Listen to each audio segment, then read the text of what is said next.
Good evening, everybody.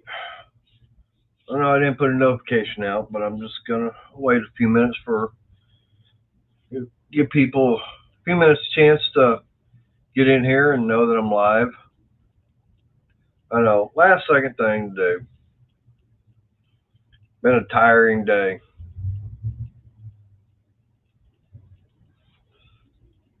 Oh,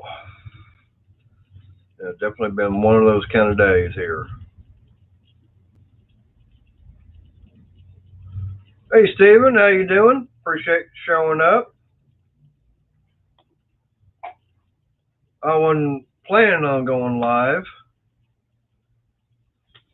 There's a link if you want to join in.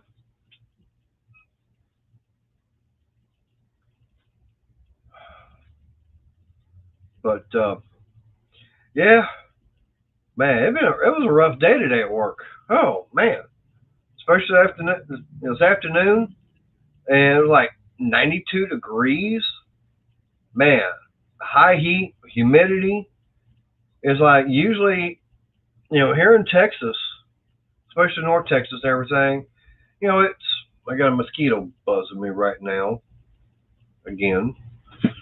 Um, but now usually Texas, you know, in April we're usually in the low 70s. And then towards the end of the month, it starts getting in the upper 70s, and then we're into the 80s and mid 80s in May. And with the weather we've been having, it's been going like this. All of a sudden, whoop, and went straight up. It's like, no, did not get a chance to get used to it. I went through at lunchtime. I went and bought a half-gallon of fruit punch Gatorade.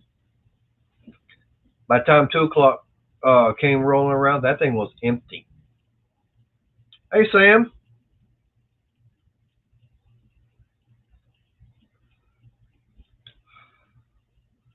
But yeah, been a hot day, and of course, for y'all asking everything, no, Crystal's not here. She's actually she got in my car. Uh-oh.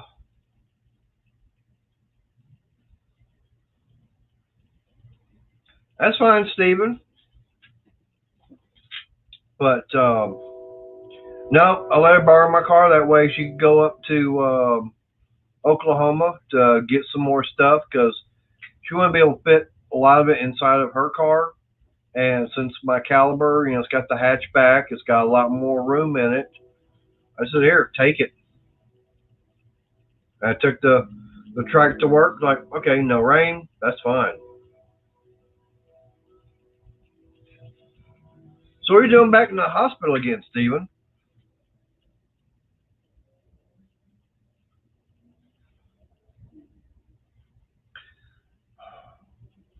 What did they do? Leave some stuff in there that they forgot and say, oh, hey, can you come back? We forgot some of our equipment. We got to get back out. Good. There's that mosquito finally getting zapped and bugging me.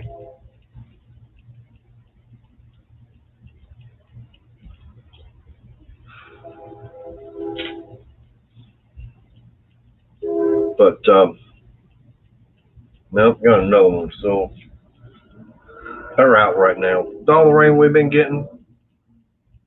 Yeah. All right.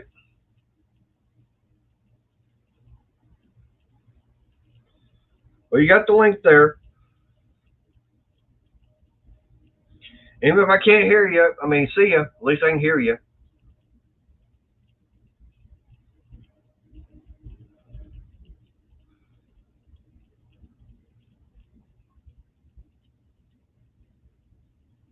But no, like I said, she's on her way up there to. Actually, she's on her way back. So, a little bored. It's like, okay, what do I do? It's like, oh, okay. I go out to the garage and I can live stream. Hey, Major, What's going can you on, hear me Steven? now? Can you hear me now? Oh yeah. All right, good. Huh? I said Speak good. up. Can't hear you. Speak up. Still can't hear you. So, so anyway, I'm back in the hospital with more heart problems and stuff like that. I'm gonna have to do a lot more tests and stuff like that. Ooh, And I just had to, basically sign like, what sign like rights my life away when they had to do a couple of these tests just before. damn. Yeah, I've had problems for the past 9 years. I had something called an aortic aneurysm, Ooh, that ain't good. and nobody lives from them, but somehow I did. But I've had problems obviously ever since then. Right. I know that my first wife, um, she actually had to go in. She was having like heartburn, very bad Uh heartburn and everything, huh. and chest pains. And she wound up going to the doctor, and he said, it's nothing more than just a bad case of indigestion. And he said, okay, just, drink some milk, have a banana, and everything. That'll take care of it. Okay. And she goes, okay. Well, one morning when I was at work, it was really bad. I mean, she was really hurting. So she called my mom to come over and get her, and they took her to the hospital. So I got that phone call. I was out delivering glass and everything. And so it's like, well, I got that phone call saying she was on the way to the ER. I turned around, went right back to the shop, put the clipboard up, and parked the van, walked in, told them, look, she's on the way to the ER and everything. It's like something's going on. Right. And anyways, I wound up getting down there to the hospital, and they'd given her one of those nitroglycerin tablets up underneath her tongue. Right. And they said that, if she was having heart problems, it'll take care of the pain. If Okay. it wasn't, she'd have a bad headache. Okay. Yeah, she wasn't having a headache. Oh boy.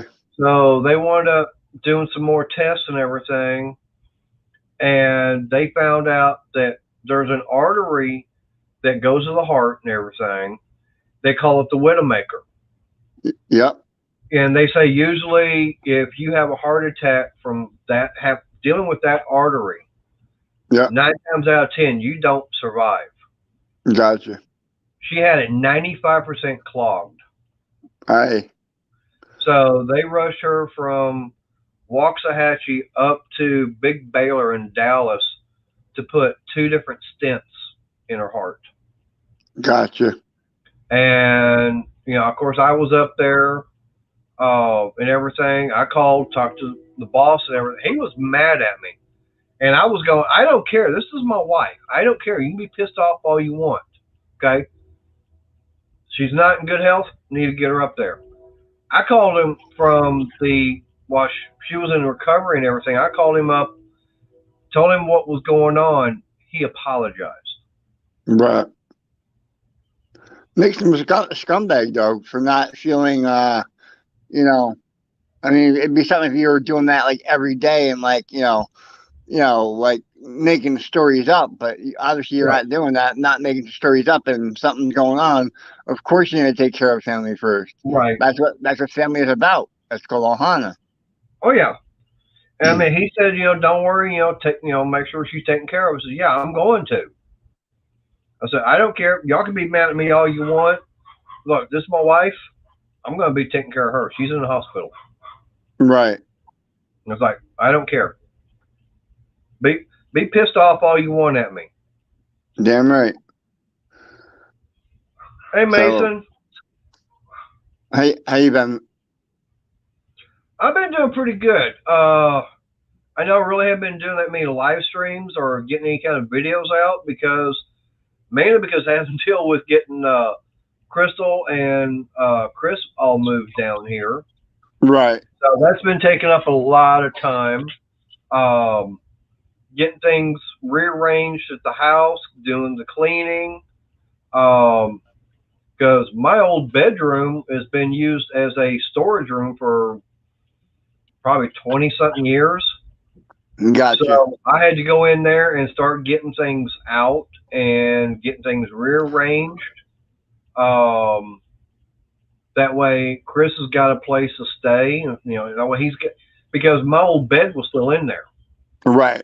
So I had to go through and get that all set up. Right. And um, one thing I wound up doing was actually, of course, I mentioned this on another live stream. I actually went and bought a window unit to What's go in that? there, an AC window unit. Oh, AC. Gotcha. Gotcha. Gotcha. Yeah. Yep. Yep. Um, so that's why, I wound up going and buying that and getting that put in there. Uh, Right. because he actually, this was back at the end of April. This is when she and I were going down to that Dogs on Hogs rally. Okay. So yeah, and Mason, that was my first wife before she'd passed away, about almost a little bit over about 10.5 years ago when she passed away. So it's been about 12 and a half, almost 13 years when she had to go to the hospital for having heart problems. So do you mind me asking you, Mater? Was that is that why she passed away? Was it because of the heart problems originally, or no? No, she had she was diabetic. Okay.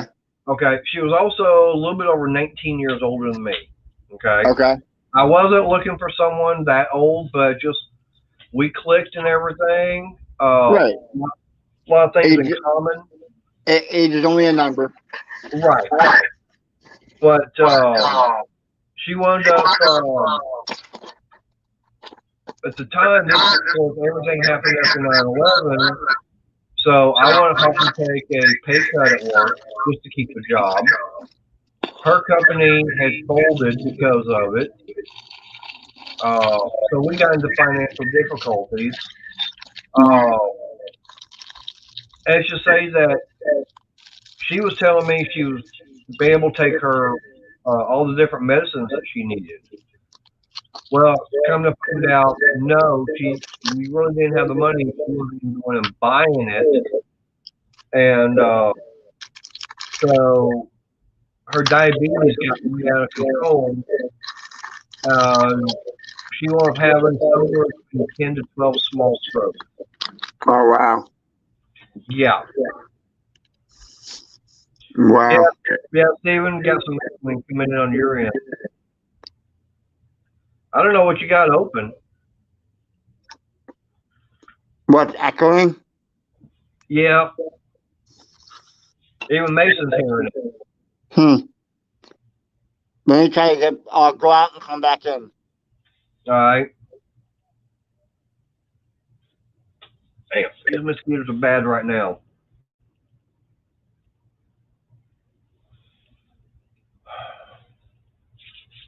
But no, Mason, like I said, that's all stuff that happened about 13 years ago.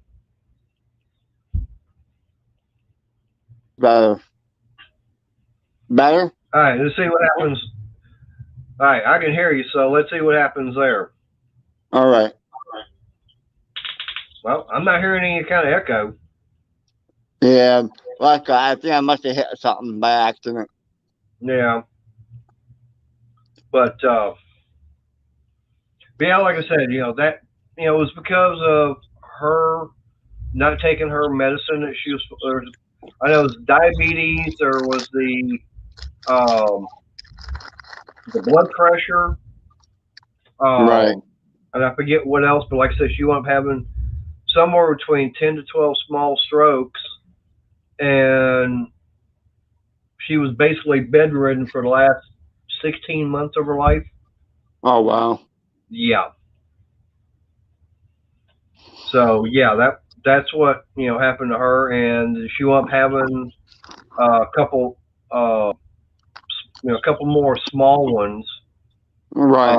Um, then on top of that, she had to have gallbladder surgery. Mm-hmm. Um, got her home from the hospital and everything for that. Um, and it's just one thing after another, and she ended up having another small stroke. Got her admitted to the hospital. Damn. And They went putting her in a nursing home, and then about a month or so later, that was it. Gotcha. But yeah, I mean that's. I mean, I did what I could, but finances and everything just weren't Right. helping. Right. I mean, if I mean, there's really nothing to be said. I mean, you guys are doing what you had to do, and Right, you know, you guys were doing what you had to do. right. You know, so I mean, if you had $1 million, what would that last? Another 6 months, maybe more.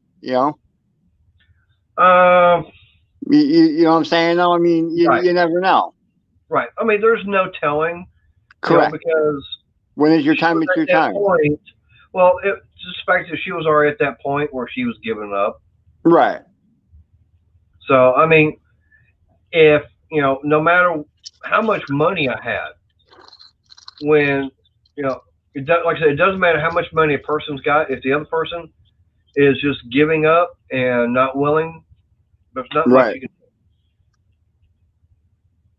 That's plain and simple. That's like I said. That's all it could be. It's like like I said, I could have had the $1 million. I could have got all the experts and everything in, and it still wouldn't have done a damn bit of good. Yep. Antonio, what do you mean afternoon? Anybody else chiming in there? I can't see the chat. No, Mason's already bugged out, but Antonio's here. He's saying afternoon. All I'm going afternoon. It's already, it's A- almost 7:30 here. Antonio Claudio Michael, ACM. Yeah. Tell ACM I said hi. He can hear you, Oh, okay. What's up, ACM? but yeah, like I said, I'm just yeah. It's 5 o'clock for him. He's about 2 hours behind me. Of course, you're an hour ahead of me. I'm at 8:15 over here. Yeah, like I said, I got 7:21. So, like I said, you're an hour ahead of me, and Oh, he's a okay. couple hours behind me. Okay. He's saying hi to you. Antonio, you want to jump in here? I got the link out there. You want me to put it back in? You can jump in.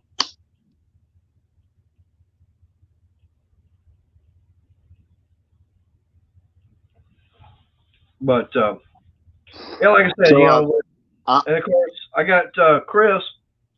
I got him a job at where I'm working at right now. oh, that's cool. Yeah. Um, the thing about it is that Chris and I, we had to have a long discussion with him last night and this morning. Yeah, if y'all hear me clapping, that's because I'm The bugs. trying to kill these damn mosquitoes. I still can't get them.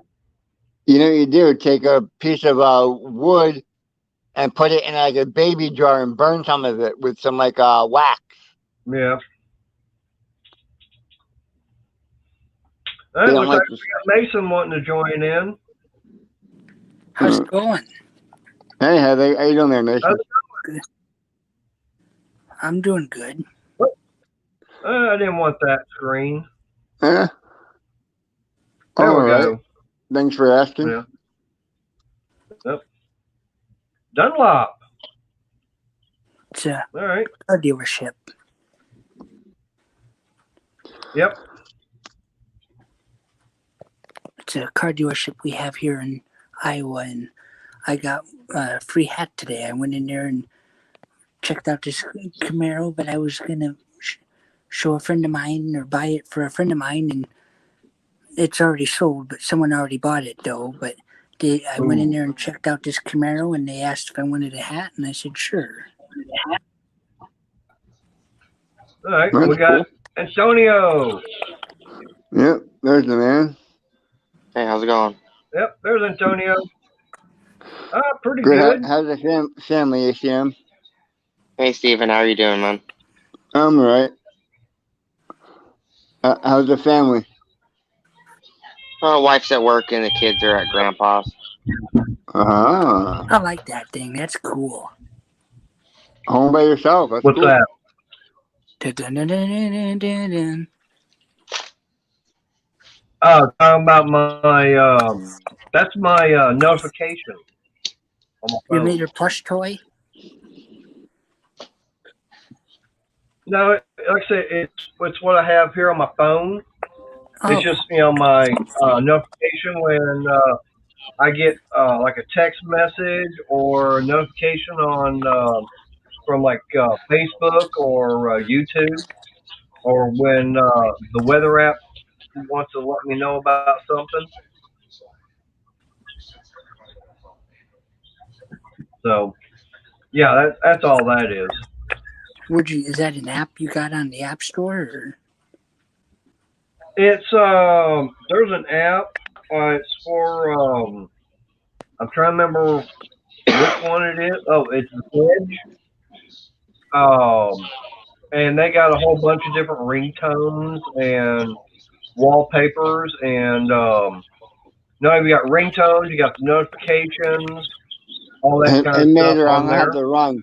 I'm gonna have to run. My doctor's here. All right, All Steven. right, well, tell them quit smoking and prodding. All right, ACL. I'll see you later, bro. Later, All right, Steven. take it easy. Right. But hey, Mark, how you doing? But no, like I say, it's called Zedge. It's Zedge, and there's an man. Mosquitoes are bad tonight. Um, but yeah, just go online, through the App Store, and you can find it. And with it, they've got it for like I said, the wallpaper, ringtones, notifications, however you want it.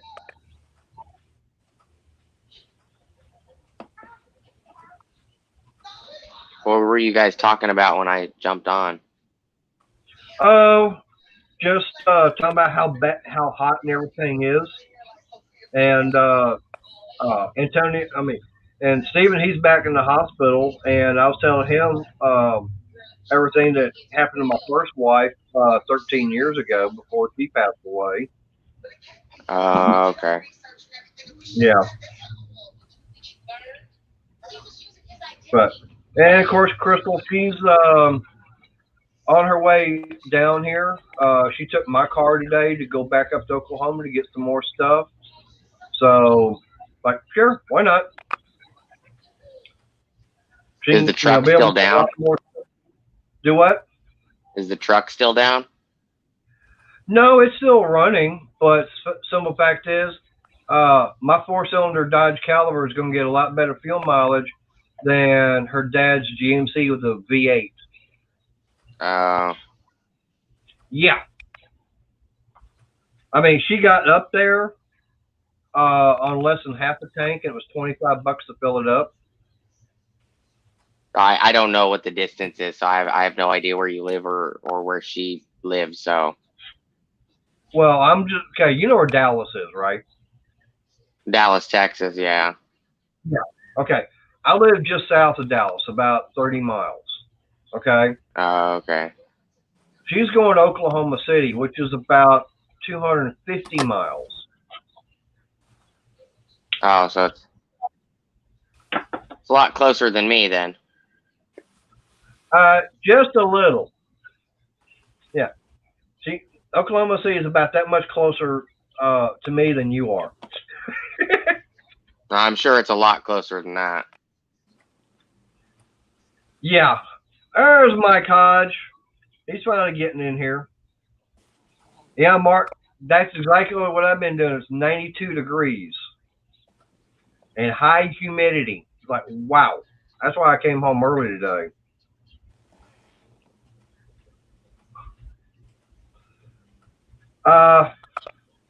Yeah, Waxahachie's about 15 miles away from me.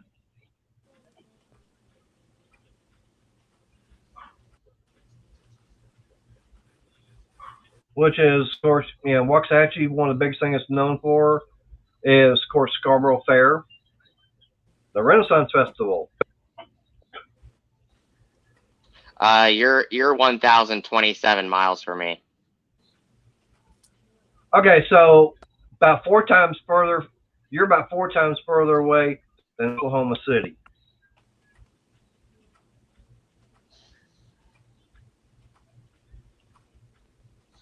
Yeah, that's why I said that's when you said just a little bit further. That's why I'm like, no, it's not a little bit. It's a lot further. Yeah, that's why I was going. It's just a little bit further. Yeah, 200 miles is a lot closer than 1,000 miles. Yeah, and that's one reason why I'm glad that at least Galveston's not that far away. Yeah, the weird thing about it is I can go from here to Galveston, and it's 1 mile further than Oklahoma City, and I'm at the Gulf of Mexico. Yeah, I'm not very close to Texas. Everybody thinks that Texas is really close to Arizona. It's not. Because I'd have to go through New Mexico first. Well, if you ride the 10, you don't actually go through New Mexico. You can shoot straight from Texas to Arizona, but it's not a very close drive. Okay. So does that go through what? Colorado?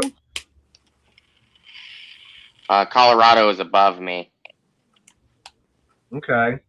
Because I know I got New Mexico out west, and I know Arizona's just on the other side of New Mexico.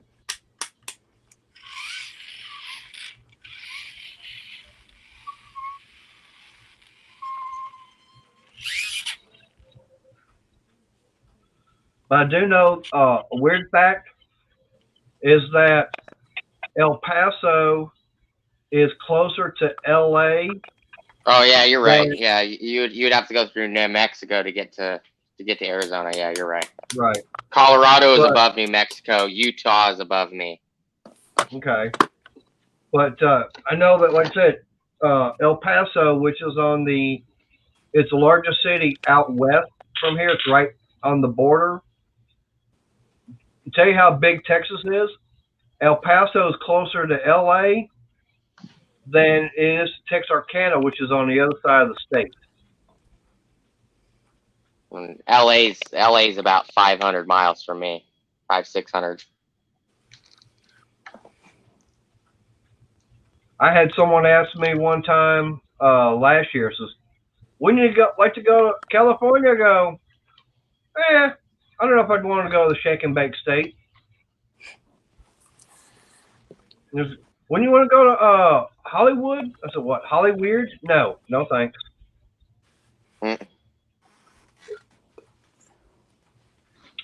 And Mark, Waco it's about an hour away from me. Maybe, depends upon what part of Waco I'm going to. But yeah, I can get to Waco in an hour or less, depending upon how traffic and everything is. Hey, Mike Hodge, hope you're doing well.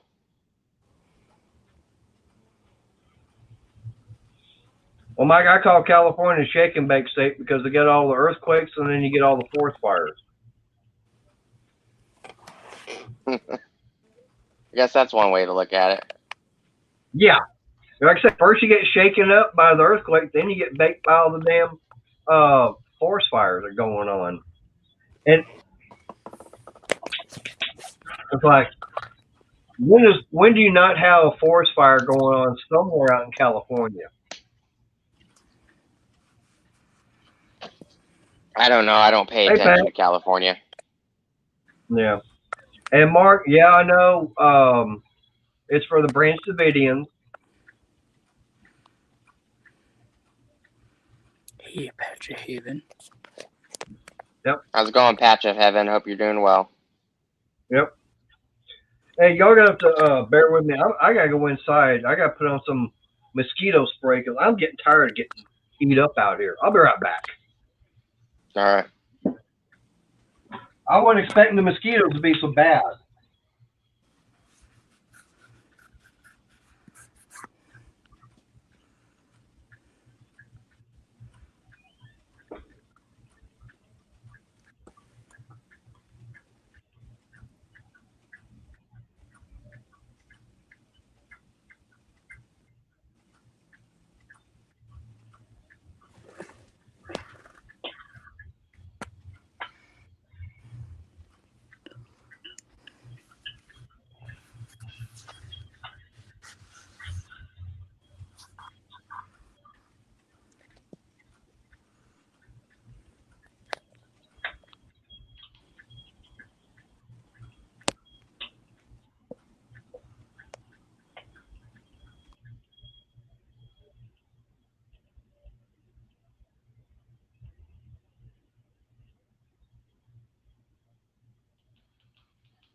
Hey, Mark, how are you doing?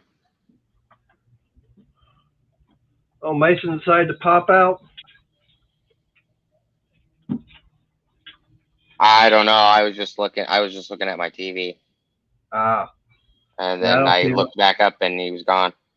Ah, well, as they say, I'm fixing to be smelling purty. I got my redneck cologne out.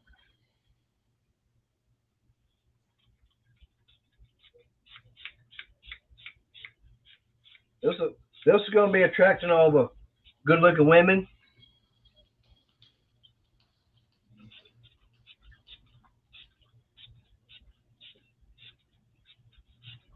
Man, I tell you, with all the rain we've been getting, damn. Be getting a lot of rain. Oh man, I think today and yesterday, I think it's about the only 2 days it hasn't rained. Wow. It seems like every single day we've been getting nothing but rain. We've been getting And, lots of clouds, but we don't get any rain. oh, if you want some, we'll send it to you. I wish it was that simple. Yeah. Yeah, I wish it was too. But yeah, like I said, what's really weird is usually during April uh, here in North Texas, our temperatures starting off, usually in the low 70s. Then about the middle of the month, of course, gets up to about the mid 70s, and by the end of the month, it's the upper 70s, low 80s, and temperature just kind of gradually starts going up.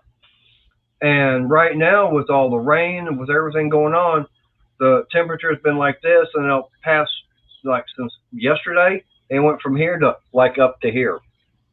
Ah, Yeah, it's it's been like that. Like I said, it hit 92, of course, with the humidity and everything. It's like at lunch, I went and bought me a 64-ounce bottle of fruit punch Gatorade. By 2 o'clock, that thing was empty. hey Brandon, how's it going? Hey, Brandon. Yeah, you always say that.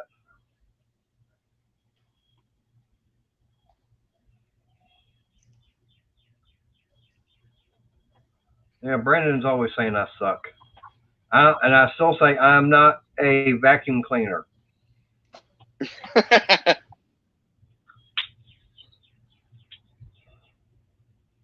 There's a link, Brandon, if you want to jump in. But no, like I said, I've got Crystal. She's, you know, last I heard, she was leaving her dad's. Let me see when it was she left his place.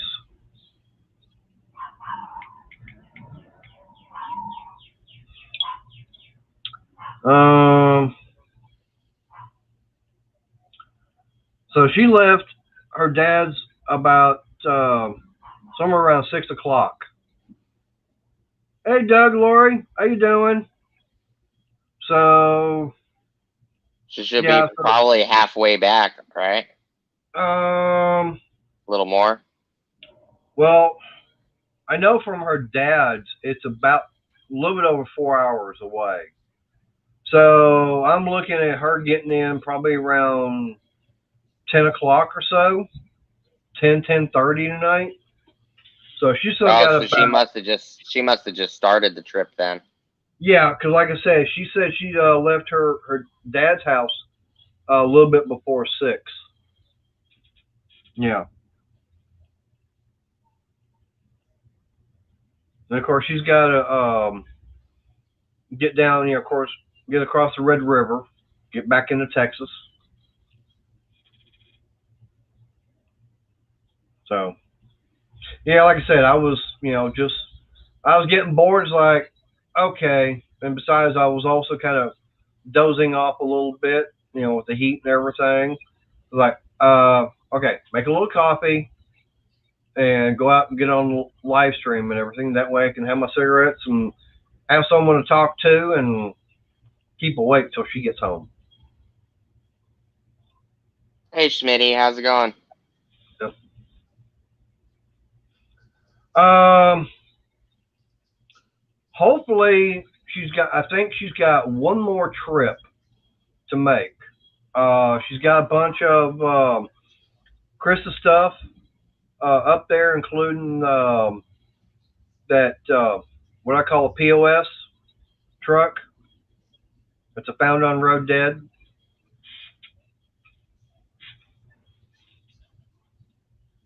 But yeah, it's 98 F250 4x4.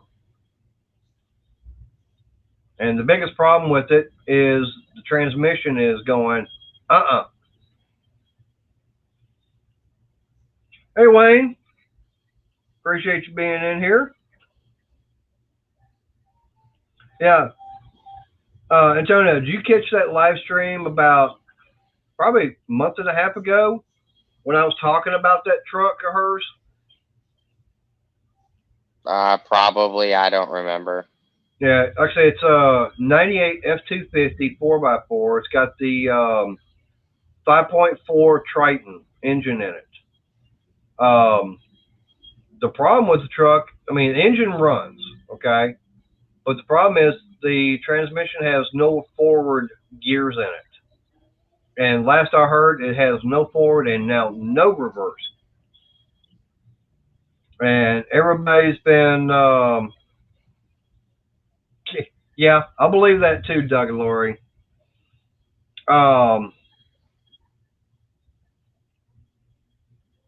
But Plymouth transmissions aren't that hard to rebuild. True, I mean, but she got a quote of like $1,500 for it. It's about the average.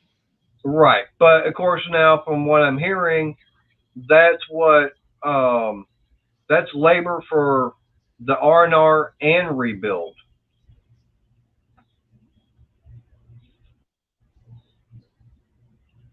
So, and I called a friend of mine up the other day, and I told him about it, and it's like, well, for around $500, about $500 or $600, I can probably get everything I need to rebuild it, and get it brought in here and do it right here on my little work table. They're not really that hard to rebuild. Right.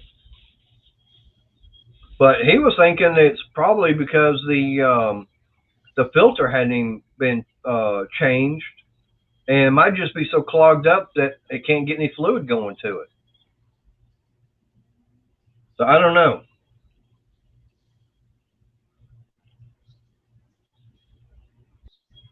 Well, I said hi to you, Mike Hodge, but obviously I pissed you off somehow.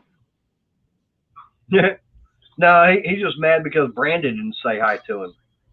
No, I said hi several times. He doesn't acknowledge that I talked to him anymore. Oh, he doesn't? Mike, what is it? What'd you do to get upset with Antonio? Huh?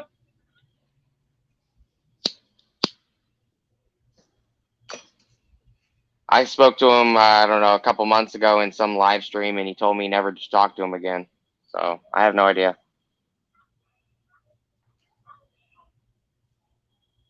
Well, maybe I need to get him in on here and get you, kind of like what happened between you and Justin.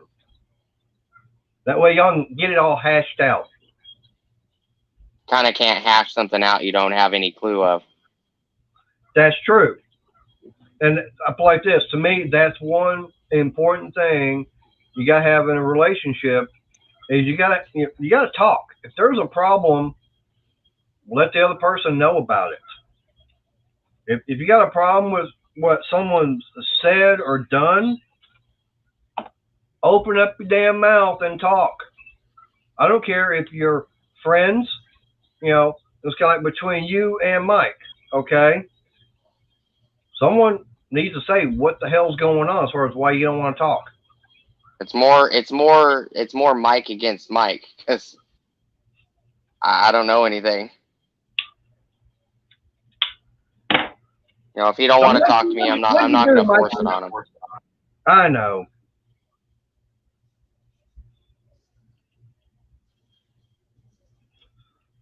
Oh, So what have you been up to lately? uh, Make any more bird houses? Or no, not bird houses, cat houses. no, and no, I'm not getting into the that kind of business. Of course, it's not legal here in Texas. Not like Did the out in cats Vegas. like it? Believe it or not, no. I think they spent about 3 or 4 days in it, and that was it. Even with it raining, they would rather be out on the ground getting all wet. I'm going, really? You're not Yeah, smart enough the to get cat out of that the lives rain? in my yard. There's a cat that lives in my yard. Had kittens. I posted on Instagram the other day, and I put them in my 10-liter 4-wheeled dump cart, and I put like a blanket over it so that way they could be in the shade. She took all the kittens out and hid them behind the shed. But these here, they're now 5.5 weeks old, and boy, do they like to venture out. I mean, they're friendly. Um, Not like the 2 older siblings. Is like you go try and pet them, they want to run away. That's mainly because I didn't get a chance to mess with them when they were little kittens, basically from day one. Like we have with these. With these here, I've been messing with them, so they're real friendly. They know they see me, oh, they'll come running up to me and want attention. Yeah, I haven't messed with any of the kittens. They're only like 2 or 3 days old. But I mean, these here are so small. I can literally still put them in the palm of my hand like that. They're that small still. And like I said, they're what 5.5 weeks old. Yeah.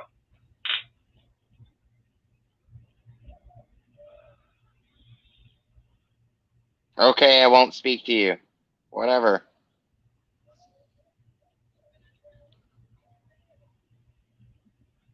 All right.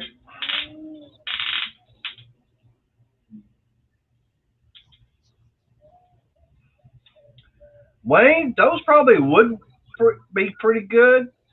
But since, like I said, Crystal and Chris are going to be down here, I'm going to actually have the extra help to do some of the stuff around the place I've been needing to get done. Just, an extra set of hands I have not had.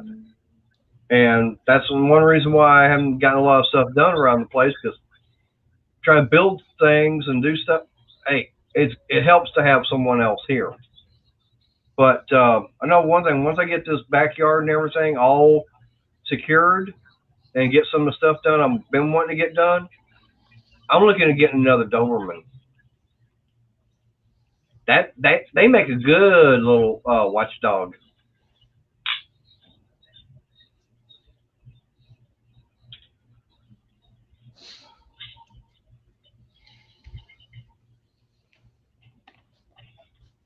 So Antonio, how much problems do y'all have out there with mosquitoes? We only have problems when it's raining or there's somebody, you have a pool or something. So not that often. No, there's mosquitoes that hang around my dog's water bucket and stuff like that. But oh, by the way, how's your wife's roses doing? some of them are doing okay, and there's one of them that doesn't look like it's doing very well. I don't know. It went from being like 70, 80 degrees to like 100 just randomly out of nowhere. Wow. Yeah, because I know you were posting pictures on Facebook about all the plants and everything, all the different ones that were blooming.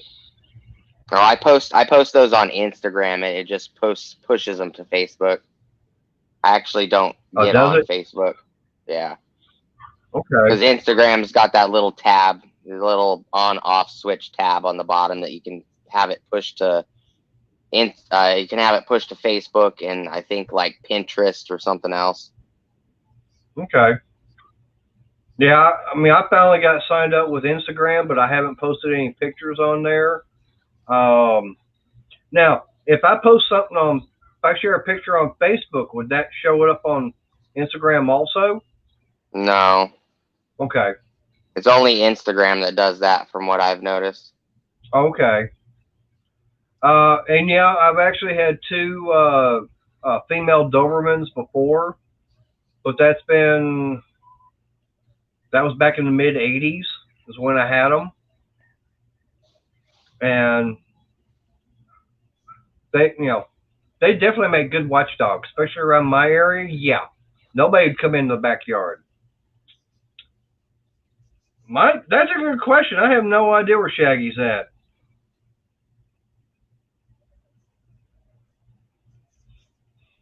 Well, Brandon, go get him. Go fetch him.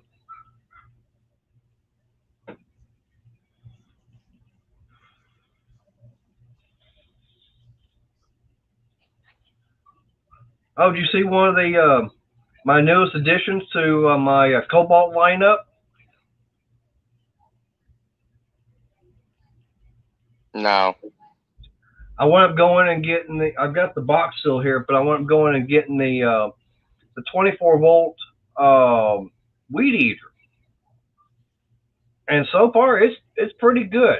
I mean, compared to the 80-volt, weight wise, um, I figured why not go in and get it. And on top of that, they're running a special to where when you buy it, it was $139. Okay, you can buy it, the weed eater itself, the charger, and one battery. Okay, but they were running a special towards the weed eater, charger, and two 4 amp hour batteries, same price For what? for that 24-volt weed eater from Oh, Cobalt. Cobalt? Yeah, and I've got my 80-volt, but man, I tell you that battery that goes in there is so heavy. And on top of Yeah. that, with the weed eater itself, that's a lot of weight you're having to hold and everything. And try and do some of the stuff that I need to get to with it, it wears you out. So I was Well, like, I can't imagine the 80 volt would weigh more than a gas machine. uh, it does. It actually, I think the 80-volt weighs about the same as a gas, but this 24-volt one I've got, it's at least half the weight of the 80-volt one. And they say it's got a 40-minute runtime on it, which I'm going, okay, off of a 24-volt, 4 amp hour battery, you get 40-minute runtime. I'm good with that.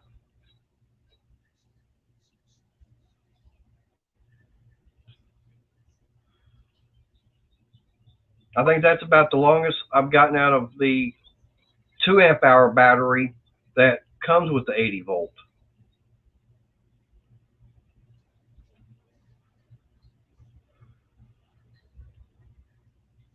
And unfortunately, I don't have a scale as far as weight wise. But what I can do is I can show you a difference between the two batteries.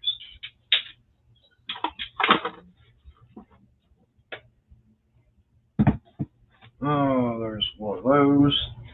There's that one. Okay. Here's the size of the 24-volt 4 amp hour. Yeah, I've seen the 4 amp hour in stores. Yeah. Okay. That's a 80-volt 2 amp hour. What's the 80 volt for? Is it Cobalt or a different brand? No, it's Cobalt. Oh. Yeah, it's a Cobalt. This will work in the weed eater. This is actually what came with the weed eater. Yeah. I don't think I've ever seen an 80 volt Cobalt. I didn't even know they made one. Yeah, because they came out with the 80-volt. Actually, this weed eater is about a little bit over 5 years old. Actually, yeah, about 5 years old. And then I wound up also buying the 80 volt push mower. And because time my riding lawnmower, it had a it has a hole about that big around in the side of the block. Of course, I wanted, doing the video last year when I took the engine off and put one of those Predator 708s on there. Yeah, that's got some power now to it. But yeah, I mean, like I said, I had that push mower and it finally gave out. I took it back to Lowe's. I found my receipt when I purchased it, and it was barely over, I think, 3.5 years. And they said, okay, go get another one. And I went going from the brushed motor to a brushless. And it came with a 5 amp hour battery. Yeah. Talk about being a big monster. Okay. That's the 2 amp hour. Here's the 5 amp hour battery. You talk about a lot of weight difference right between these two alone. And these, like I said, they're both cobalt. And like I said, these are both 80 volts. So like I said, go from having a weed eater using something like this down to having a battery this size. That's significant amount of weight that you save, yeah. Right. And that, like I said, that was the main reason why I decided to go with that 24 volt weed eater, because like I said, weight wise, you're not going to be working yourself to death using it. Yeah, I don't know much about cobalt. I know lots of channels talk about cobalt, like Jeff from the Dev Tools. He talks about it, but I don't have any 24 volt tools. Right. You've got mostly what, Milwaukee and Makita? I have more Milwaukee and DeWalt, but I do have Makita, and I have Bosch, Earthquake XT. I was thinking about picking up some Ryobi stuff, but I'm not sure if it's worth it for what I would be interested in. Hey, Adam. Adam from Tampa Boy is on here. How you doing? DeWalt 12 volt, DeWalt 8 volt, DeWalt 20 volt, 60 volt, and 120 volt, and then Milwaukee 12 volt and 18 volt, and then Metabo HPT 18 volt and 36 volt, and then I got a couple Makita tools. I got the hammer drill, the impact driver, and then that 36 volt circular saw. And I was gonna pick up some of the 40 volt and 80 volt Makita tools for the channel. Yeah. Now let me ask you this: why do you have the different ones? What is the purpose of you having all the different battery systems? And Adam, I got the link out there if you want to join in. I use them for work, but I grab different platforms for different purposes. Like certain hammer drills I only use for the dirty stuff. Certain hammer drills I use for the clean drilling and stuff like that. Okay. So like my older DeWalt hammer drill, I use that for just putting an auger bit on it and just digging it through dirt. Trying to dig for like the metal rods that hold fences closed. The large gates. You have to have a hole. So my yard, it doesn't have concrete with a hole in it. So I use that for dirty things. If the ground is wet or something, I'm not worried about the drill getting muddy or anything like that. Where my Milwaukee hammer drill I use particularly for doing concrete and stuff like that. So I use them for different purposes. So one, if it gets muddy, I'm not worried about it. The other one, if it gets dusty from concrete, well, that's all I use it for is concrete. My M12 hammer, my M12 or not my M12, but my DeWalt 12-volt hammer drill. I use that for drilling holes in steel, stuff like that. Right. How you doing, Adam? What's up, fellas? Glad you're here. I had to come in to say hi real quick, man. I made one. For a minute. What's going on, Adam? Yeah. What's up, Antonio? I got your little stickers in the mail, man. Oh, cool. Good deal. Yep. Yeah, I'm not very good at mailing things, man. Yeah. Crystal still gotta get me mine that you sent. I know. I should have just sent you some more. I'll just send you some more, Mater. I'll send you some. I still have some. Yeah. And I got envelopes. I got to get some more stamps. Yeah. Hey, did you ever see if you had one of those Predator 212 heads? I got one right now. I got one right now at my house, right here with me, right now. Okay. I just need to send it to you. Because I know you said how many months ago you were going to send it out? I finally got one. I finally went and found one. It's a I think it's a Hemi head, but it's in my truck right now. I got it. I brought it. I'm just trying to give you a hard time. You know it. Dude, I hadn't been to my shop. I hadn't even seen my shop where I was working previous in 2 months. I've been working 6-7 days a week, man. It's crazy. Well, it's keeping you busy. Hey, yeah. It's keeping you busy and it's keeping the bills paid, right? Oh, absolutely, for sure. Hey, then what are you complaining about? Oh, I'm not complaining. And I got all my bikes are built now, so I can go. I'm going to the next race on the 26th, and I'll have that turbo mini bike here going soon. It's all mocked up, and yeah, my motor guy that does my engines now that built my white bike is he's gonna make the turbo go on that full suspension bike I've been building. Wow. So how big a turbo are you gonna have on it? How much boost? It's tiny, dude. It's one of them little. It's that one Twisted V Twin got for me. It's small. It's like some Chinese brand thing, but it's tiny.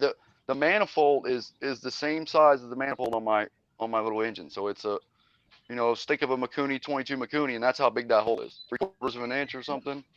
Right. That's the inlets and outlets. Okay. Yeah. It's. But yeah, you said you never heard of the 80 volt. No, I thought 60 was the max. No, as a matter of fact, I think there's someone out there. I heard they have I think 100 volt. 100 volt on a battery. Yeah. I thought the 60 volts were a lot of problems when they first came out, but it seems like Milwaukee's got their stuff figured out. I use the Milwaukee ones constantly. I mean, every day. Well, a lot of companies have an 80 volt, like you were saying in the chat, Adam. Harbor Freight's Atlas has an 80 volt. I didn't know Cobalt had an 80 volt, but Mater said it was like 5 years ago. So you know what? Some of my Milwaukee's now I think about it might be 80 volts. They might actually be. I don't. I have some of the big Milwaukee bigger ones, whatever those are. Like the big ones are M18s. M18s, but they're a different volt though, right? They're a different. 18 is 18 volt. Oh, it's just different. That's why it's called M18. Well, no, I have M18s and I have a bunch of them. Like we have every Milwaukee. You might be talking about Milwaukee's 28 volts or something they haven't made in like 9-10 years. Oh no, these are all new. These are all the new ones. Okay, then it's 18 volt. A lot of them are M18s. You're right. Most of them are M18s, but I think there's some different ones too that are bigger than the other ones. But I don't know what they are. Yeah. See, now for me, I'm a DIYer. Okay, so I'm not like Antonio, where I'm out doing stuff, trying to make the money with all the tools. I'm just getting for what I need around the house. And to me, like I said, I checked. To me, I was doing the research. Okay, for one thing, how much is it going to cost for say an impact driver, drill, stuff like that? Okay. How much is all that going to cost? And second is, what's the warranty on something like that? And third is like, who's close to me? That way, I don't have to worry about ordering it online. And then if anything goes wrong, I got to send it back to them. I wanted something that, 15-20 minute drive or something like that. I'm at the store. Anything goes wrong with it, I take it in. Here's my receipt. Here's the problem. It's good. I'm ready to go with a brand new one. I mean, I could have Right. gone with, What's Hitachi. up, Could huh? have gone with, right. I could have gone with DeWalt, Milwaukee, The Makita. Walt's warranties suck. I mean, I could have gone Ryobi. Okay, I like I could have Milwaukee, man, the best. right. But see, now like I said, I even looked at Bauer and Hercules at Harbor Freight. I have some Bauer stuff, Okay, and I have some Craftsman stuff right, for personal use. My, right. my own personal So stuff. like I said, that All right. right. So like I said, everything I've got is all my power tools. I've got they're all Cobalt because one, I got a Lowe's that's about 25 minutes away from me. Second, price Okay. wise on is not that bad. Um, and on top of that, they got a 5 year warranty on their tools, Yeah, it used to be but like they my also have a time, didn't it? 3 year It used to warranty. be like a change out or whatever rule. Like you could break tools and just take them in and change them out, right? Like all their. I Right. didn't. Well, I didn't. on their Maybe they hand did. I tools. don't know personally, but I just on their hand tools. Yeah, Right. right. Right. On their hand tools, yeah. But on their power tools, like the drills, anything that was battery operated, it had Right. a 5 year warranty on That's a it. long And warranty, so, dude, for an electrical part for sure. Yeah, I don't. right. I don't think I didn't know Lowe's that. covers the 5 year warranty in store though. I've Yeah. never seen Yeah. anybody that does that. You're Well, right. like I said, I How do they had keep that up? 80-volt push mower, and I went up to do mowing with it, and it started up for about 2 seconds, and it just turned. It was totally dead and beeped at me. Like I said, I Huh. found my receipt of when I purchased it. I loaded it up in the car. I took it over there. Said, okay, here's this. It's not working. Here's my receipt. I showed them when I bought it. They said, okay, go get one off the shelf. Well, Plain then, and Dang. then simple. maybe Ain't got maybe those people are just being nice then, because I need to go to your Lowe's for stores real. stores have a different rule when it comes to stuff like that. Just because the tool has well, a 5 year warranty does not mean the store will The allow the manufacturer. 5 year warranty, because most stores have a 90 to 100 something day return policy. right. Right. But with the Cobalt, you can actually, if say, with this 24-volt weed eater, okay, I've still got my receipt and everything. Say a year from now, it stops working. I can actually take that with the receipt back to the Lowe's, and they will do an exchange. And because what I wound up doing is I actually contacted Cobalt themselves and said, okay, what do I do? They said, take it back to the store. Yeah, that's cool. That's plain and simple. That's They heck. That's Cobalt themselves said, take it back to the store. Well, then that's a plus. That's a plus for Cobalt then, because Milwaukee you cannot do that at Home Depot. hey, you better buy your Predators Right. while you can, because they're going up. They're already up here. You know, a Predator 212 is not Oh, are $100 they? anymore. Yep, they're 150 here now, and going more, and gonna go higher. Wow. Yeah, Or when it that's comes to it's crazy. exchanges at stores, Lowe's must be doing a good job then with Cobalt, because you cannot do that for Milwaukee or DeWalt or Well, Ryobi no, or Cobalt Rigid at they Home do. I Depot. know that my brother's been bragging about Cobalt for years about that. He's traded in so many tools because we're hard on tools in the fire industry, and he's he's Right. traded in all his hand tools. For the last few years he's been doing that, and he's always bragged Right. about it. But I've Well, heard him. I hand know the tools, Adam, Cobalt are stuff. different. Hand tools Right? are They know. Like different I than couldn't power imagine a tools. 5 year Hey, warranty on a power tool, dude. That's crazy. right. That's Because unheard of. on Well, that's it. when it Right. comes to But like I power said, tools and Home right. Depot, you have 90 days. Yeah, most stores 90 days. Well, X Some was of them only saying 30 Home days. Depot, it says they'll exchange or return Ryobi for 180 days. Yeah, 180 Ryobi. days. I But don't Right. like Ryobi. I've never. But like I everything said, else is 90 right, days. I know right. that for a But fact, see, because I've had Milwaukee tools warranted, and I was told your receipt is over a year old. We won't take it. You got to send it to Milwaukee. I know we have okay, a. and then how much does that cost you to ship it back It to doesn't them and everything, plus your time without having it? doesn't cost me anything, because I'm a business. I just send it back to them. They send me a shipping label, but Right. the Right. downtime of not having the tool doesn't Right. really matter for me, and the reason being is because I have other brands. Multiple. Yeah. Antonio is it? Hey, I Shell. couldn't imagine if he lined up all his tools, man. All. That's another way to answer your question. Why do I have all these other brands? Well, when my Milwaukee goes down, I have my Metabo, I have my Makita, I have my other brands. Right. So it doesn't matter if it's a hammer Right. drill, it doesn't matter if it's an impact driver or an impact wrench, it doesn't matter because the tools make me money. So Right. the longer I'm down without that tool, the less money I'm making. So if I go just grab another version of that tool, well, then I'm still making money, and it makes it easier. The other thing is I buy them for the channel. I buy them to do videos for the channel, and I've I seen you do a keep lot them of and I tools use them. in just a year's Right. time. See, right. Right. See, Antonio, now I can understand your point on that because Yeah, you're Brandon. using them to make money. For me, I'm just using the stuff for around the house, and that's it. I mean, all my hand tools, I'm actually going to Harbor Freight and buying the Pittsburgh. They're perfect for just around the house. I'm not, now if I guess if I was in a garage working to make money, I don't know if I'd actually be using the Pittsburgh See, stuff or not. I but might go right. these are all the 12-volt DeWalt's, Oh yeah. and then these are all Milwaukee.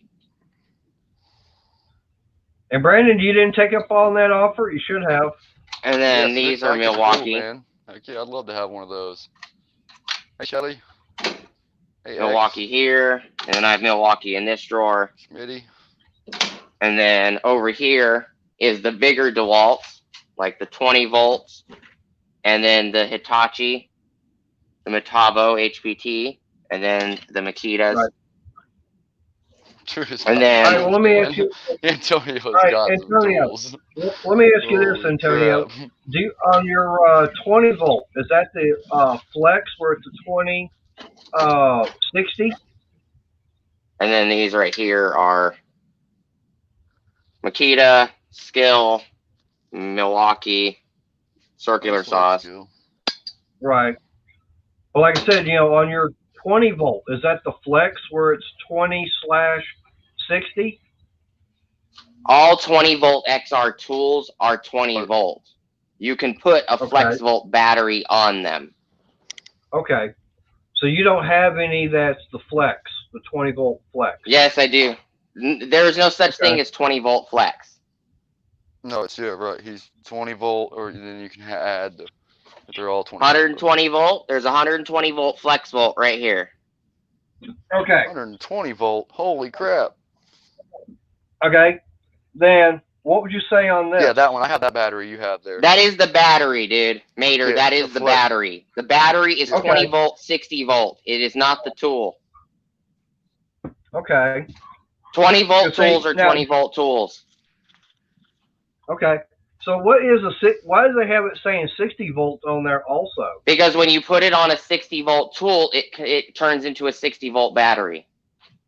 Ah, okay. That's something I didn't know. I didn't know that either. See, now for me, 60 volt D-volt? right. I thought they were just... Here. Just give me a second and I'll show you. I have a 60 volt. I have a 60 volt tool and I can show you the difference. Okay. I didn't know there was... I Yeah. thought Okay. the batteries just more power, long batteries. I didn't realize that they were... This is a 20 volt power detect drill. Yep. Yeah, I got that one. Okay? All right. You see the bottom of the battery compartment? It's flat. See how it's flat? Yep. Okay. Yep. Move some tools out of this drawer, and I'll show you. Hold on.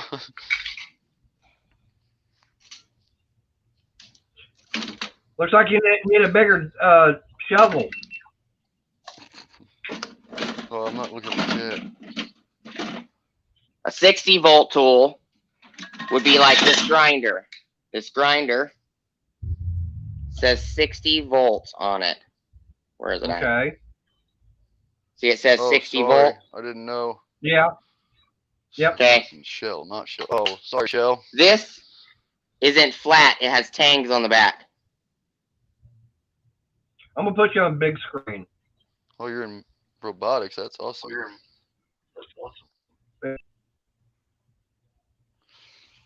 Okay. So if you look at both of these, That's pretty easy, the Brandon.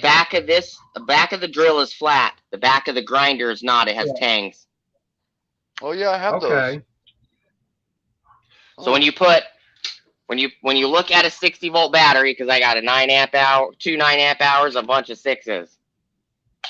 When you look at the battery, when you put it on a 20-volt tool, these two center tangs, or Dude, these I two never even outer noticed tangs that right here, before. Wow. these two outer tangs are not engaged on a 20-volt tool. When you put that 60-volt tool on it, it pushes these two outer pins in it. It physically connects the battery to a 60-volt circuit. Okay. Dang, that's crazy. I had no idea, man. It's Okay. not the battery it's not the tool that's 60 volt. When it comes to the drills and the impact drivers, they are 20 volts only. So those Okay. tangs don't push in, and what happens is that the battery becomes a larger amp hour. Right. Okay. So this 9 amp hour is an example right here. It is 9 amp hours in 20 volt mode. In 6 amp hours, it's not. It is a 3 amp hour because it states on the battery. Right. Trying to make it so you guys can see it on the camera. Right here, it says 20 volt, 60 volt max. 9 amp hour in 20 volt mode. 3 amp hour in 60 volt mode. Says it on the bottom of the battery. Yeah, you're right. That's what. Yeah. Okay. Times 3. I'm looking at mine, and yeah, because I've got the 6 amp hour. Okay. The 6 amp hour is technically a 2 amp hour in 60 volt mode. Right. Okay. It's a 6 amp hour in 20 volt mode. So when you put that 6 amp hour on this drill, it's a 6 amp hour. If I put that on this grinder, it is a 2 amp hour. Okay. There's three variants. There's the 20 volt, there's the 60 volt, and then there's the 120 volt. This right here is the miter saw. It says right there, 120 I don't have any volt. 120 volt stuff, at all. Nothing. We don't have anything. I knew there was some. Right. That's crazy. And the way this is set up is you put two 60-volt batteries on it. Yep. Heck yeah. Okay. That's crazy. And this is just the corded adapter that allows you to plug it into the wall. Right. That's that big miter saw. I seen that one in Home Depot. That's the big one, huh? Yeah. Dang. That thing is nice. So in order to run that saw, you have to have two of the flex volt batteries, which is 60 volts per battery, makes 120 volts. 120 volts. It's actually not 120 volts. It's actually like 117 volts because the batteries, DeWalt doesn't use the correct terminology. They use the nominal voltage. So nominal voltage when there's no juice coming out of the battery is 20 volts. The DeWalt battery, the DeWalt 20 volt batteries are actually 18 volt, just like Milwaukee. So when you go to a 60 volt, it's actually a 54 volt. So you put two 54 volt batteries on it. That's your actual usable voltage. The 60 volt is the nominal rating, which means that no usage, just on the item or the battery sitting just on a table, it's 60 volts. As soon as the battery starts getting used, it drops the voltage to its usable voltage range. Okay. Now, I was going to say, for me, the only thing I've got is DeWalt. And like I said, it uses the 20 volt, battery, 6 amp hour. But I actually picked up it's a little DeWalt, I think it's 2.5 gallon air compressor. And it runs off of the batteries. And this recip right here is also a 60 volt. Okay. But I picked up that was another thing as far as, how much is it going to cost for batteries to keep, go with my cobalt stuff. I know the battery, that 9 amp hour battery I've got for this DeWalt air compressor, I think it was about $170. Okay, I can go to Lowe's. I could buy two 4 amp hour batteries for 100. True, I don't have as many amp hours, but I could, for a little bit more money, I could buy four batteries compared to Sorry.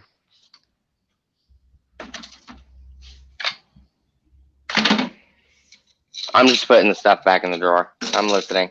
right.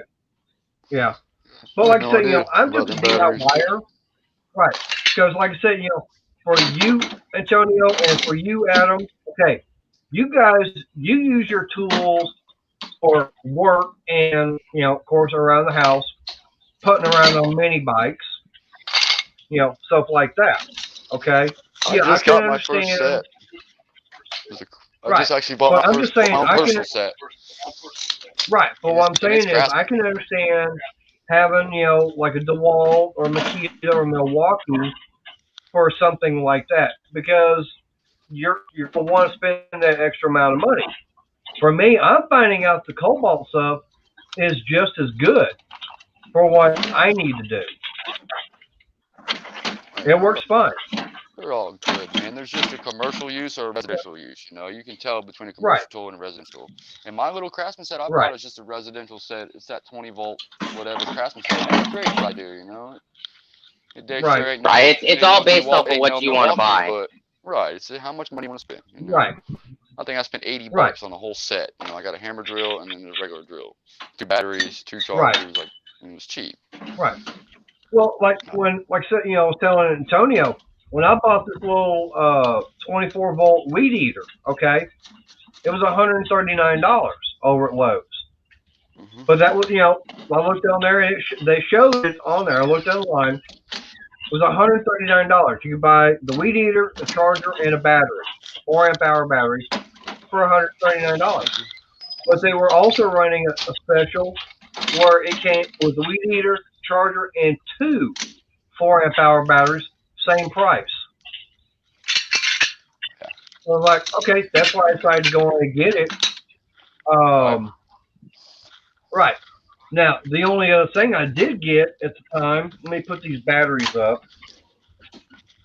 Yeah, I'm eating, so I turn my camera off. Yeah, I know, I saw. You guys don't But want to watch me the only other thing I eat did steak. wind up buying, okay, yeah, turn this chair a little bit. Now, I know when DeWalt first came out with those 60-volt, those flex things you all were showing there, I know when we first got them, we had a lot of problems with them. Like, those things were quitting on us like crazy. I know we went through, like, for a Well, while. I also have other 60-volt tools. I have that recip that I didn't pull out the drawer, and I have the Right. weed eater, the new attachment system weed eater in the shed, and Right. I don't know if I'm sure they fixed it by now because we use them at work now too, and we don't have any problems with those now. But I know when they first, about a year ago, I guess. Yeah. Maybe a little more. I don't know if you can see, how good you can see that or not, but this is the 24-volt, 7.5 inch, 7 1/4. circular. No, yeah, 7 1/4. Mm-hmm. And to me, now they did have. If I wanted to, I could have got the 6.5 inch circular saw. Mm-hmm. I had a choice: either get this one here, it was a little bit more money, or get this 6.5. Okay. And the reason I decided to go with this one, spend a little bit more money, is I can walk into almost any hardware store around the state or out of state or whatever. You get a blade. I can walk into Home Mm-hmm. Depot, I can walk into Lowe's, I can go into Ace, I can probably go to Walmart. I can find a 7 1/4 saw blade. Okay. Right. Anywhere. How easy is it going to be for me to find a 6.5 inch? Mm-hmm. Right. It's availability. Right. It's what's the most common size is 7 1/4 Mm-hmm. or bigger. I mean, you got 7 1/4 and you got what, 10 inch? Then it goes to 12. I mean, I can go to Harbor Freight and buy a 7 1/4 saw blade. Mm-hmm. They might not be as good at Harbor Freight, but I can still buy them there. It'll work. Right. At But the least thing one I like time. about it, on the handle here, it's got this piece here that literally, it's got like about three or no, it's about four different positions that locks Yeah, into I have that. place. I have that on one of my Milwaukee's actually, on Do you? my big bandsaw, my bigger one. It has that. I Okay. love that hook. It helps, man. It's only Yeah. on my big one though. It's not on my smaller bandsaws, but on my bigger one, I think it's a 30-inch or a 32-inch bandsaw, portable bandsaw, Yeah. or But I 20. tell you, the one thing I like about this saw is that it actually has an LED light that shines on where you're cutting at. Oh yeah, that's always nice. Yeah, I mean it's like actually showing where your blade's cutting. I'm going, I like that. Now, the only thing I didn't realize when I bought it was it didn't come with a charger or a battery. It's tool only. Mm. If I realized it was tool only, I probably would have waited and try and find one that had the battery charger and battery.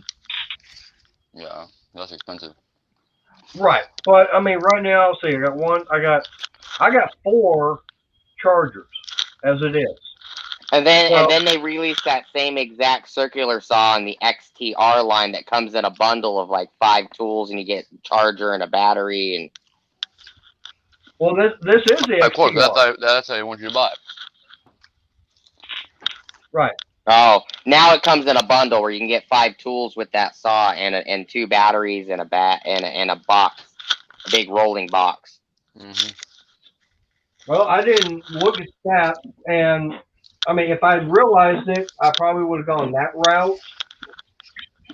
But I mean, right now I'm already looking at, I've already got everything as it is. How do I use the most you of know, my freaking Milwaukee Light. I'm using it. I'm looking at it right now. It's in my room. Now, most of my circular saws I just use for personal projects at home. right? I mean, right now I've got a lot of the woodworking stuff I've been doing. I've been using the Cobalt. I think it's the 10-inch. No, it's not 10-inch. I think it might be the 7 1/4 sliding compound, but that's the one that you got to sit there and plug in. Okay.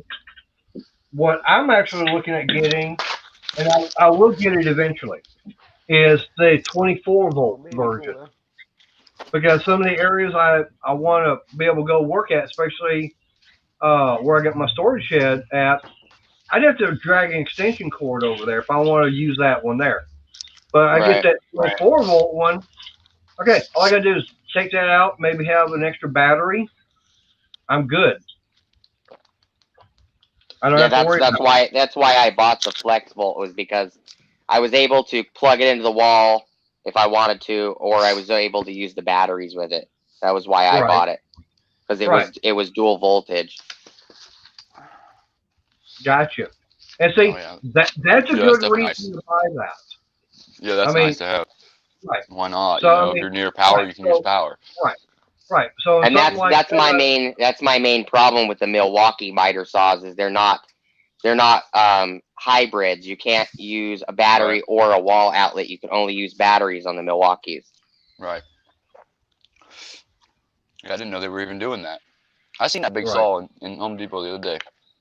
The one you Yeah, got. the Yeah. It might have been the Milwaukee same one, but has a 7 1/4 inch miter saw that takes batteries. They have a 10-inch and a 12-inch, but you can only use batteries on them. You cannot plug them into the wall, and that was why I chose the Flex Volt out over the Milwaukee, was because I already had Flex Volt batteries. I already had Milwaukee batteries, but the DeWalt had the option to plug into the wall, because sometimes I'll be cutting wood in my front yard. Well, I got a plug outside right there. But right, if I'm in the backyard, I have no plugs. So, or if I decide to take it to a buddy's house and he wants to use it to build a project, I can just right. give him a couple batteries and let him use it. So the DeWalt Right. made more Or you're doing sense a for big me job to buy the and you don't DeWalt. want to keep charging batteries. Right. Yeah. No. Yeah. Million. So I mean, and Antonio, that's a good point there. I mean, that is a good reason to buy that particular one and go with that tool brand. I don't have a problem with that. I mean, it makes good sense.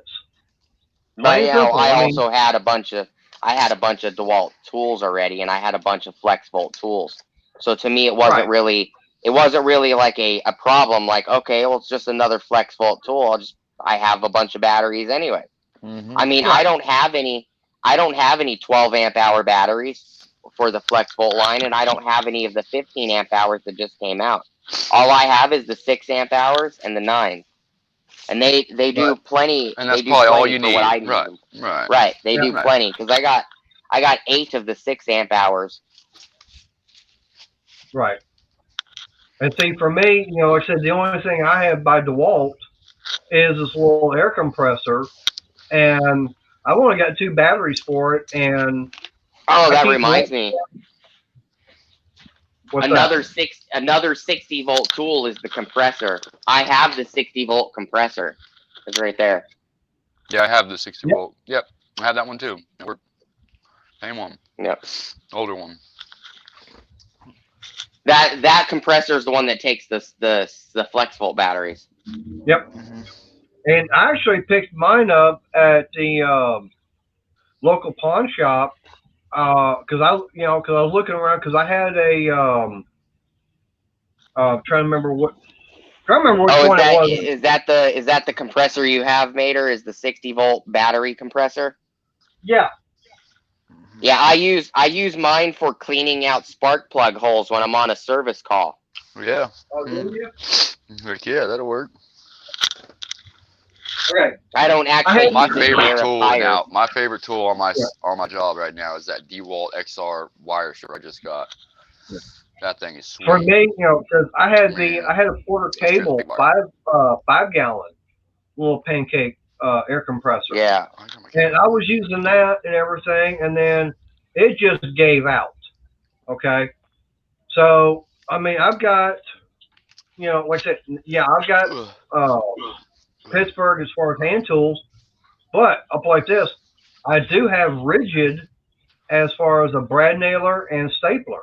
Okay, and a lot of the projects I've been doing around the house has been using that little rigid brad nailer, like my work Right. table and a few other I things. I've remember been seeing that in your little cat house video where you were using the pin nailer and the brad nailer for it. right. Well, even when I made that the birdhouse, that's what I was using. But I mean, I needed a little air compressor at the time. Like I said, that Porter Cable it gave out, Right. and it's like, okay, you know what? So I was calling pawn shops because for me, I can get if I can get a good deal on a used one, okay, fine.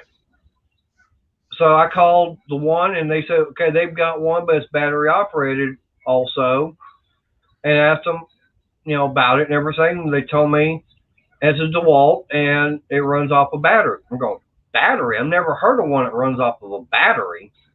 I've Yeah, the always taken flex volt runs off the that are battery. plug-in. Well, I looked up on both Lowe's and Home Depot. Well, Lowe's don't sell DeWalt, but Home Depot does. Well, And Lowe's sells DeWalt, they just don't sell flex volt. okay, that's probably why I couldn't find it on Lowe's. But Yeah, Home Depot does. I looked at how the much that air compressor was and everything at Home Depot, and for okay, fine, I know how much that is. I went down to the pawn shop. Tell them, look, make me a deal on this, okay? Because if I can go over here to Home Depot buy the exact same thing brand new for this amount of money. How much you willing to let me have it walking out the door right here and now? I think I saved almost $100. yeah, the difference between Lowe's and Home Depot is that DeWalt makes tools branded specifically for each store. So the Power Detect line is sold to Lowe's. The Flex Volt line is sold to Home Depot. And Okay. The Power Detect line is now competing with the Flex Volt Advantage line. So Home Depot has the Flex Volt Advantage, and then they have the Flex Volt line. They're two different Right. lines. The FlexVolt Advantage line is the 20-volt tool line that takes advantage of the FlexVolt batteries, where the Right. Power Detect line takes advantage of the new DeWalt 21700 celled 8 amp hour and 6 amp hour batteries, and the new 3 and 4 amp hours. Right. That's the only difference looks like- between each store. Right. Well, looks like we got a Cajun in the house. What's up, Mater? What's up, ACM? What's up? Tampa boy, Cajun, how y'all what's up, doing out dude? there? How you doing, Yeah, man? Lowe's sells a A crap minute. ton of the XR tools. They don't sell the FlexVolt or the Atomic. So when you go to Lowe's, you'll see the 12-volt Extreme, and you'll see the XR 20-volt from DeWalt. When you go to Right. Home Depot, you'll see the FlexVolt Advantage, and the 20-volt Atomic. Yeah, I got me Okay. one of those too. I got that whole set of those heart ones. That heart, hey, that little quarter-inch drive right there, little sucker got some weight to it. I mean, it's Yeah. it's heavy, and I want to try it on a flywheel. I want to try it When I like hammer on down my the Craftsman, old I can feel classic it twisting in flywheel my hand. nuts. I bet you'll take it off. So these are the 12-volt Extremes from Lowe's. See, now Oh, here, yeah, see, the now extreme. here's my showing all one. tools. What do I got? Oh, I got a Makita right here. That's the big boy. These are the 12-volt batteries. I got one for you. Here's one. There's your one. That's the big boy. Half-inch drive. What's up, Zeph? That's what I was showing you earlier, Mater. Everything in this little drawer is the 12-volt Extreme from Lowe's. Because you can see Right. how I guess small I'm they not are. doing that. Right. I used to Yeah, have a line of DeWalt. I think there were 18 volts. Yeah, 18. Yeah, I still have a bunch of 18-volt stuff in a drawer somewhere from work prior. 18 volts were some of the best ones, man. These things last forever. They had a good snake light. DeWalt had a good, work light. Yeah, and I have snake one of light. those. Man, that Yeah. was awesome. You talking about the 18-volt NiCad? Yeah, it was Yeah. the NiCad batteries. Yeah, Yeah. right. The little skinny batteries. Yeah, I never liked the real small ones though. Even the 20-volt small ones, they suck. Those things don't last. Now I do still have my 18-volt Cobalt, and up like this. The main reason I went to the 24-volt system is because Oh, I have this. Lowe's or Colt no longer makes 18-volt. Yeah, they haven't made Done the away with all 18-volt that. tools in a while. Yeah, Yeah, no 18. tell me about it. That's why it's like, okay, I need, because I needed to get some stuff, and like, nope, they don't make them anymore. They haven't made them So, in okay, fine, Man. 7+ years, I think. something Oh, like that. Yeah. I gotta run, guys. My phone is dead. I gotta get in the shower Take it anyways. easy, Adam. I'm glad I can make it. Talk to you guys for a All minute. right. Always fun talking tools. Hey. I'll see you guys soon. Good to All right. see you, Adam. Appreciate Hey, it. Mater, send me your address again. All right. See you later. Because I don't have it. Send it to All me right. on what you got me on Instagram? Yeah, send it to me on Instagram. And I'll send you that head. I've got your phone number. I'll just text it well, to send you again. Send it that way. That's even better. All right. All right, guys. Have a good night. See you. All right. Take it Later, easy. man. All right. Later, Tampa. But yeah. Luke got doors. Yep. I ain't seen Luke in a while. Hey, Brandon. But yeah, I mean, like I said, for me, Antonio, like I said, yeah, that was the other thing. I looked at the Heart. Of course, Heart wasn't even out at the time I went and got the new Cobalt stuff. Yeah, Heart's That's pretty only new. been out. Yeah, I mean, it's only been out for what, about a year or two now. Oh, About a year and a half. But Yeah. but Hart is also owned. Hart is owned by the same company that owns Ryobi Ridgeon in Milwaukee. oh, Right. okay.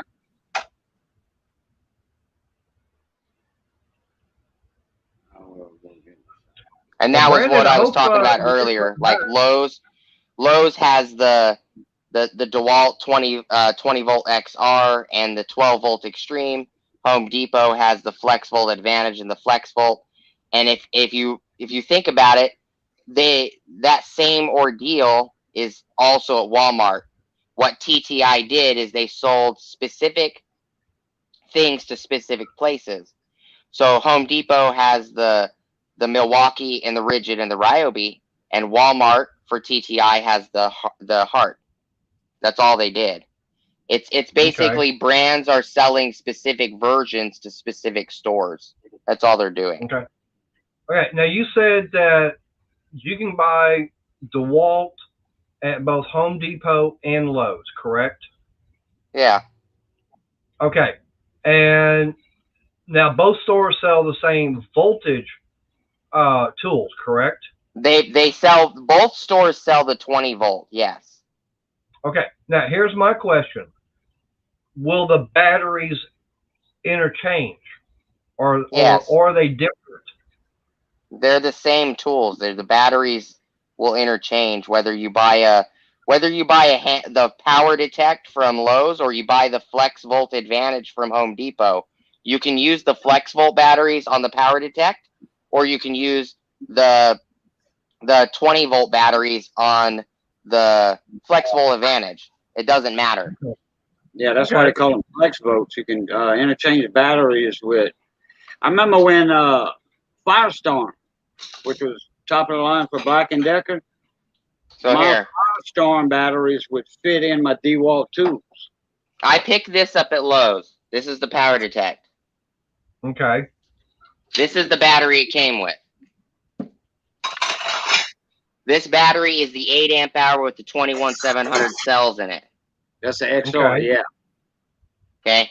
There's two different variants of XR batteries. Yeah. There's this design, which has got the rounded ridges, I had those. and then there's this design. And if you look at them, they're pretty close, but they're a little different. The Right. 8 amp hours are smooth, and like this example, this 2 amp hour, it's got a hole. It's recessed, and it's got this little finger groove right here. Right. Right. These have the 18650 cells, and these have the 2100. And I'll give you another prime example. Now, So those this don't is- interchange. Those two won't interchange with each other. I mean, you can't slide the big one onto. I'm getting to the point. I'm trying to show you the differences. All right. This 2 amp hour has these little finger ridges up here. These little finger ridges. Right. Okay. This 3 amp hour does not. That's Huh. how you can tell the difference. This has 18650 battery cells in it. This one that's smooth all the way across has 21700 cells. Okay. This 3 amp hour right here is no different than this 8 amp hour. It has 21700 battery cells. So Okay. this drill, this Power Detect drill that you buy at Lowe's comes in a kit with this battery. Okay. Okay?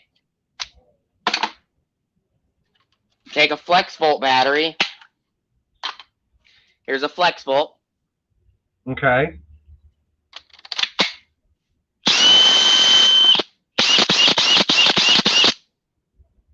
It doesn't matter which one. No, it doesn't.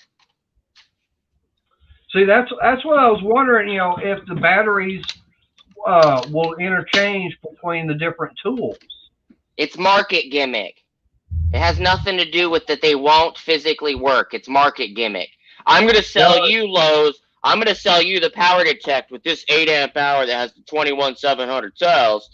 And I'm going to sell Home Depot the Flex Volt Advantage model that comes with a Flex Volt battery.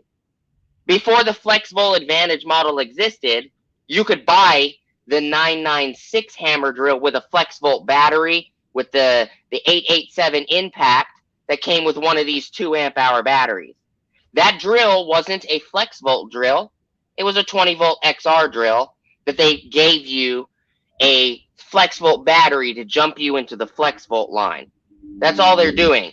They sold a battery with a tool so they can get you into the bigger line. So now you're not only in the 20-volt line, you're now in the flex volt line, and whatever tools that they make for that line, you have a battery for. So if you had 60-volt tools, then you could use the flex volt battery with that.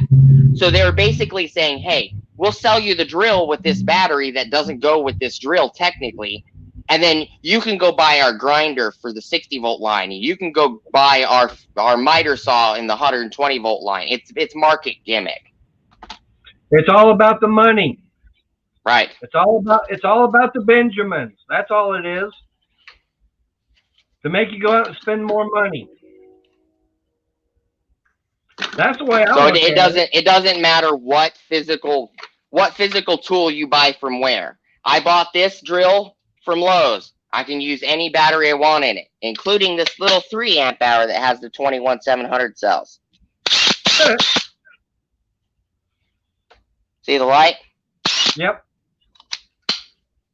And then if I take the flex volt battery, the light will turn on as well.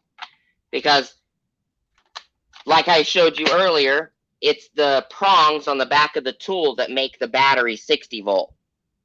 Okay. Yep. I don't know if you can hear it or not. Oh yeah. So it's just dependent on what battery you have. If you have, you can use the flex volt batteries on 20-volt tools. You can use the 20-volt batteries on the flex volt advantage tools, because the flex volt advantage, the flex volt version of advantage version of this drill is called the 999 instead of the 998. The only difference is they give you a flex volt battery with it. If you actually look at this backing plate on the flex volt advantage at Home Depot, it does not have the tangs like the angle grinder I just showed you do. That has the tangs to put it in 60 volt mode. It's just market gimmick. Right. They're basically just making 4 or 5 different lines, and they're selling them to different stores. That's all it is. Like I said, it's all about the Benjamins as far as who they can make more money from. Right. And get you into buying that different style setup.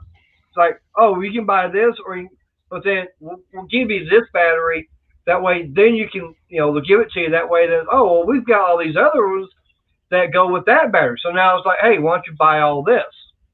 Right. So when I jumped into the DeWalt line originally, I bought the 996 hammer drill and the 887 impact driver combo kit. I didn't buy it because I wanted the impact driver. I bought it because I wanted the flex volt battery, because I was buying flex volt tools. All of my original DeWalt tools, I have had more flex volt tools than I did have 20 volt tools, because I was using the compressor and the weed eater and 60 volt weed eater and everything. I wanted the 60 volt tools. So in order to jump me in the 60 volt line, I bought that 20 volt kit that came with that battery. That was why I bought it. Sometimes these companies market it in a specific way to entice you to buy a specific line. I was enticed to buy the 60 volt line, but in order to jump into it, I figured, why not? I'll have some 20 volt tools and some 20 volt batteries in between time until I fill out the 60 volt line. Then I ended up buying the 12 volt line for my wife, because she likes the smaller handles on the 12 volt extreme from Lowe's, where the Milwaukees are too big for her hand. So now that's why I have the 12 volt. Later, Brandon. You take it easy. So it entices you to buy a specific line. It's no different than like the Metabo HPT line.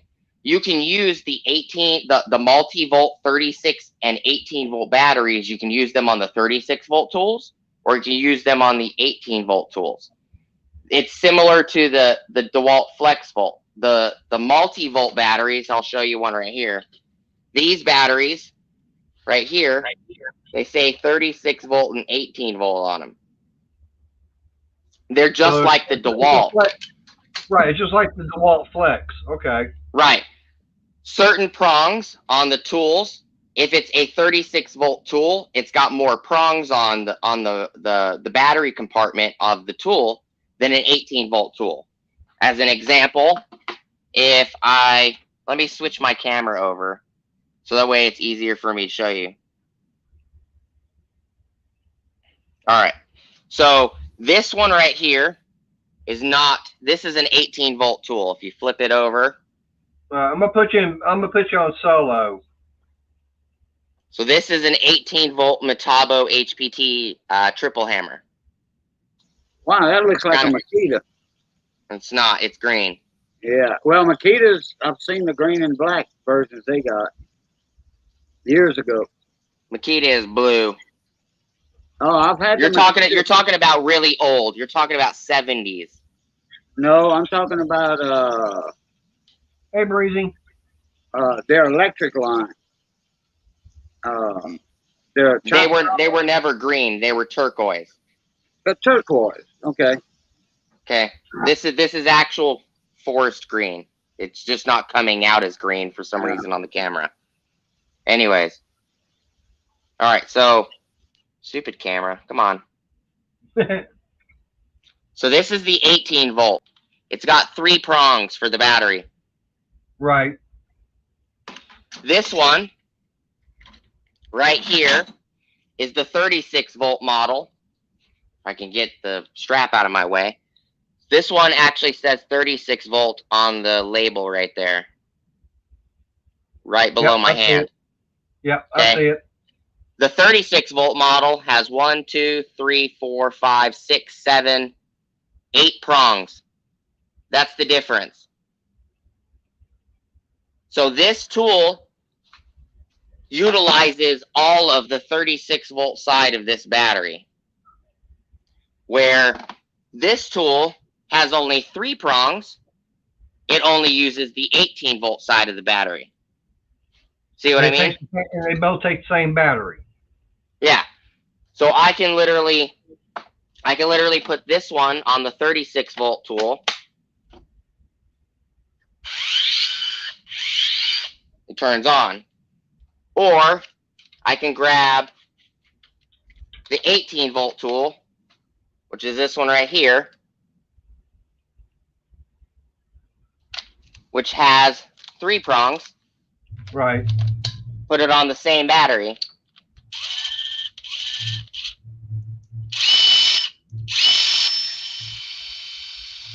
And it runs. It's just one tool has 3 prongs, so it's the 18 volt model, where the 36 volt model has more prongs, so it activates this battery in a different way, because this battery has 1, 2, 3, 4, 5, 6, 7, 8, 9 prongs on the battery. So when you plug the 18 volt tool in, it's only accessing this prong, and these 2 prongs where my finger is, and this prong. One of these prongs. It's only touching 3 prongs, where this tool is touching all of them. So it switches the circuit. It switches the circuit in the battery and causes the battery to run a higher voltage. It's no different where, like Makita, because I only have 6 Makita batteries. I don't have very many Makita tools. The way Makita does it is, in order to get the 36 volt tool to run, you have to put 2 batteries on it, compared to the 18 volt tools that only take 1 battery. That's the only difference.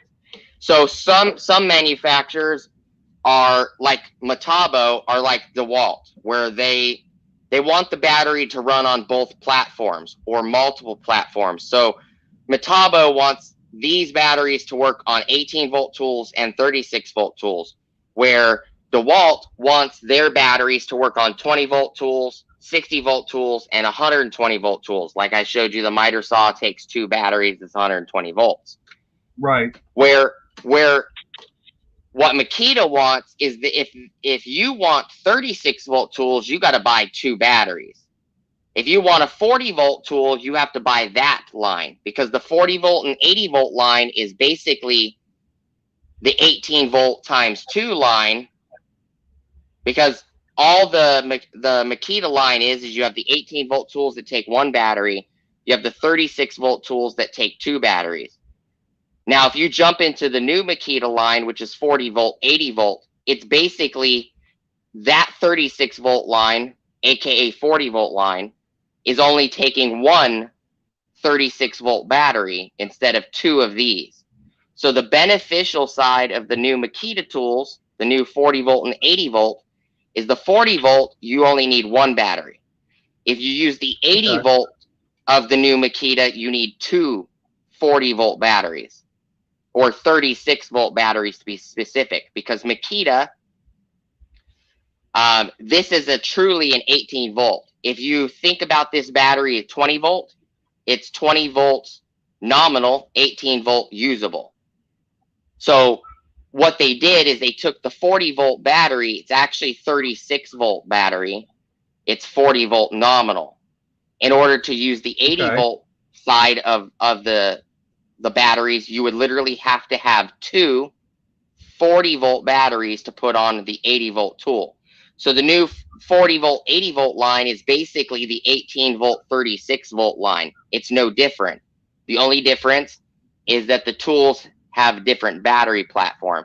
Makita did not want to use one battery for both lines. They wanted two separate lines because Makita is trying to sell the 40 volt and 80 volt line to heavy duty contractors.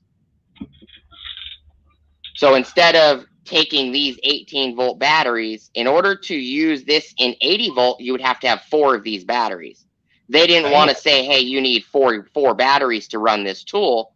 So they turned around and made a new line called the 40 volt, 80 volt that runs two batteries for the 80 volt and one battery for the 40 volt. So the 40 volt is essentially a 36 volt, which is two of these batteries. So if you buy a Makita tool, if you buy the 18 volt, you use one battery. If you buy the X2, that's X2, so it's 2 times 18 volts, which is 36 volts. If you buy the Makita 40 volt, it's one 40 volt battery or 36 volt battery. And if you buy the 80 volt, it's two 36 volt batteries.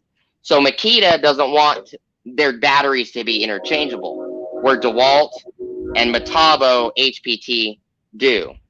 That's the only differences. Okay. Learning something.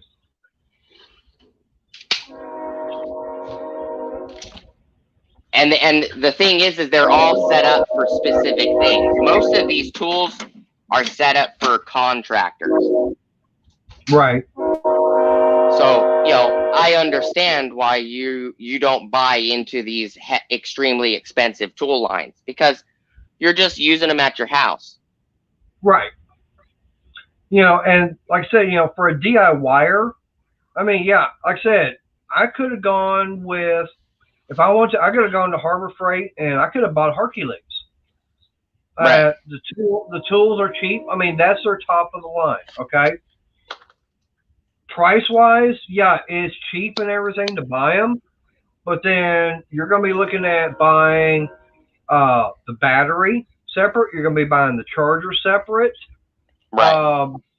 And then on top of that, they only come with a 90-day warranty out the door. Yep. So if you want a 2-year or 3-year, you know, warranty extended, you gotta pay for that. And right. And then of course that later on, if you want, you can extend it more, but you gotta pay more for it. Right. So, and if you buy the 2-year warranty as an example, after that, right before that 2 years expires, you got to go back and buy another 2-year warranty or 1-year warranty. And you can do that at Harbor Freight as long as you want. I know Adam from Tampa Boys does it for the Predator motors. He just continually upgrades the warranty. That way it never runs out. Right. But some people aren't going to want to spend $60 every 2 years just for a warranty. Right. And that, like I said, that's the main reason why I, you know, stuck with my Cobalt, because like I said, they give a 5-year warranty on the tool, but they give a 3-year warranty on the charger and the battery. And the way the market gimmick is set up is Harbor Freight, they do not put the price. They don't put the warranty in the price when you buy the tool. That's why you have to buy the warranty separate. Where Correct. Cobalt and Milwaukee and DeWalt and Metabo HPT and Bosch, they put the price of the warranty in the price of the tool. That's why you get a 5-year warranty for the tool and 3 years for the battery, because they're including that in the price, which is why the Cobalt is slightly more expensive, because they're also including the cost of the warranty in their tool. Actually, when I looked at the price wise, like I said, to buy extra batteries and everything, like I said, I could go to Lowe's and I can buy two, and I've done it. I can buy 2 4-amp-hour batteries in the Cobalt 24 volt. 2 of them are $100.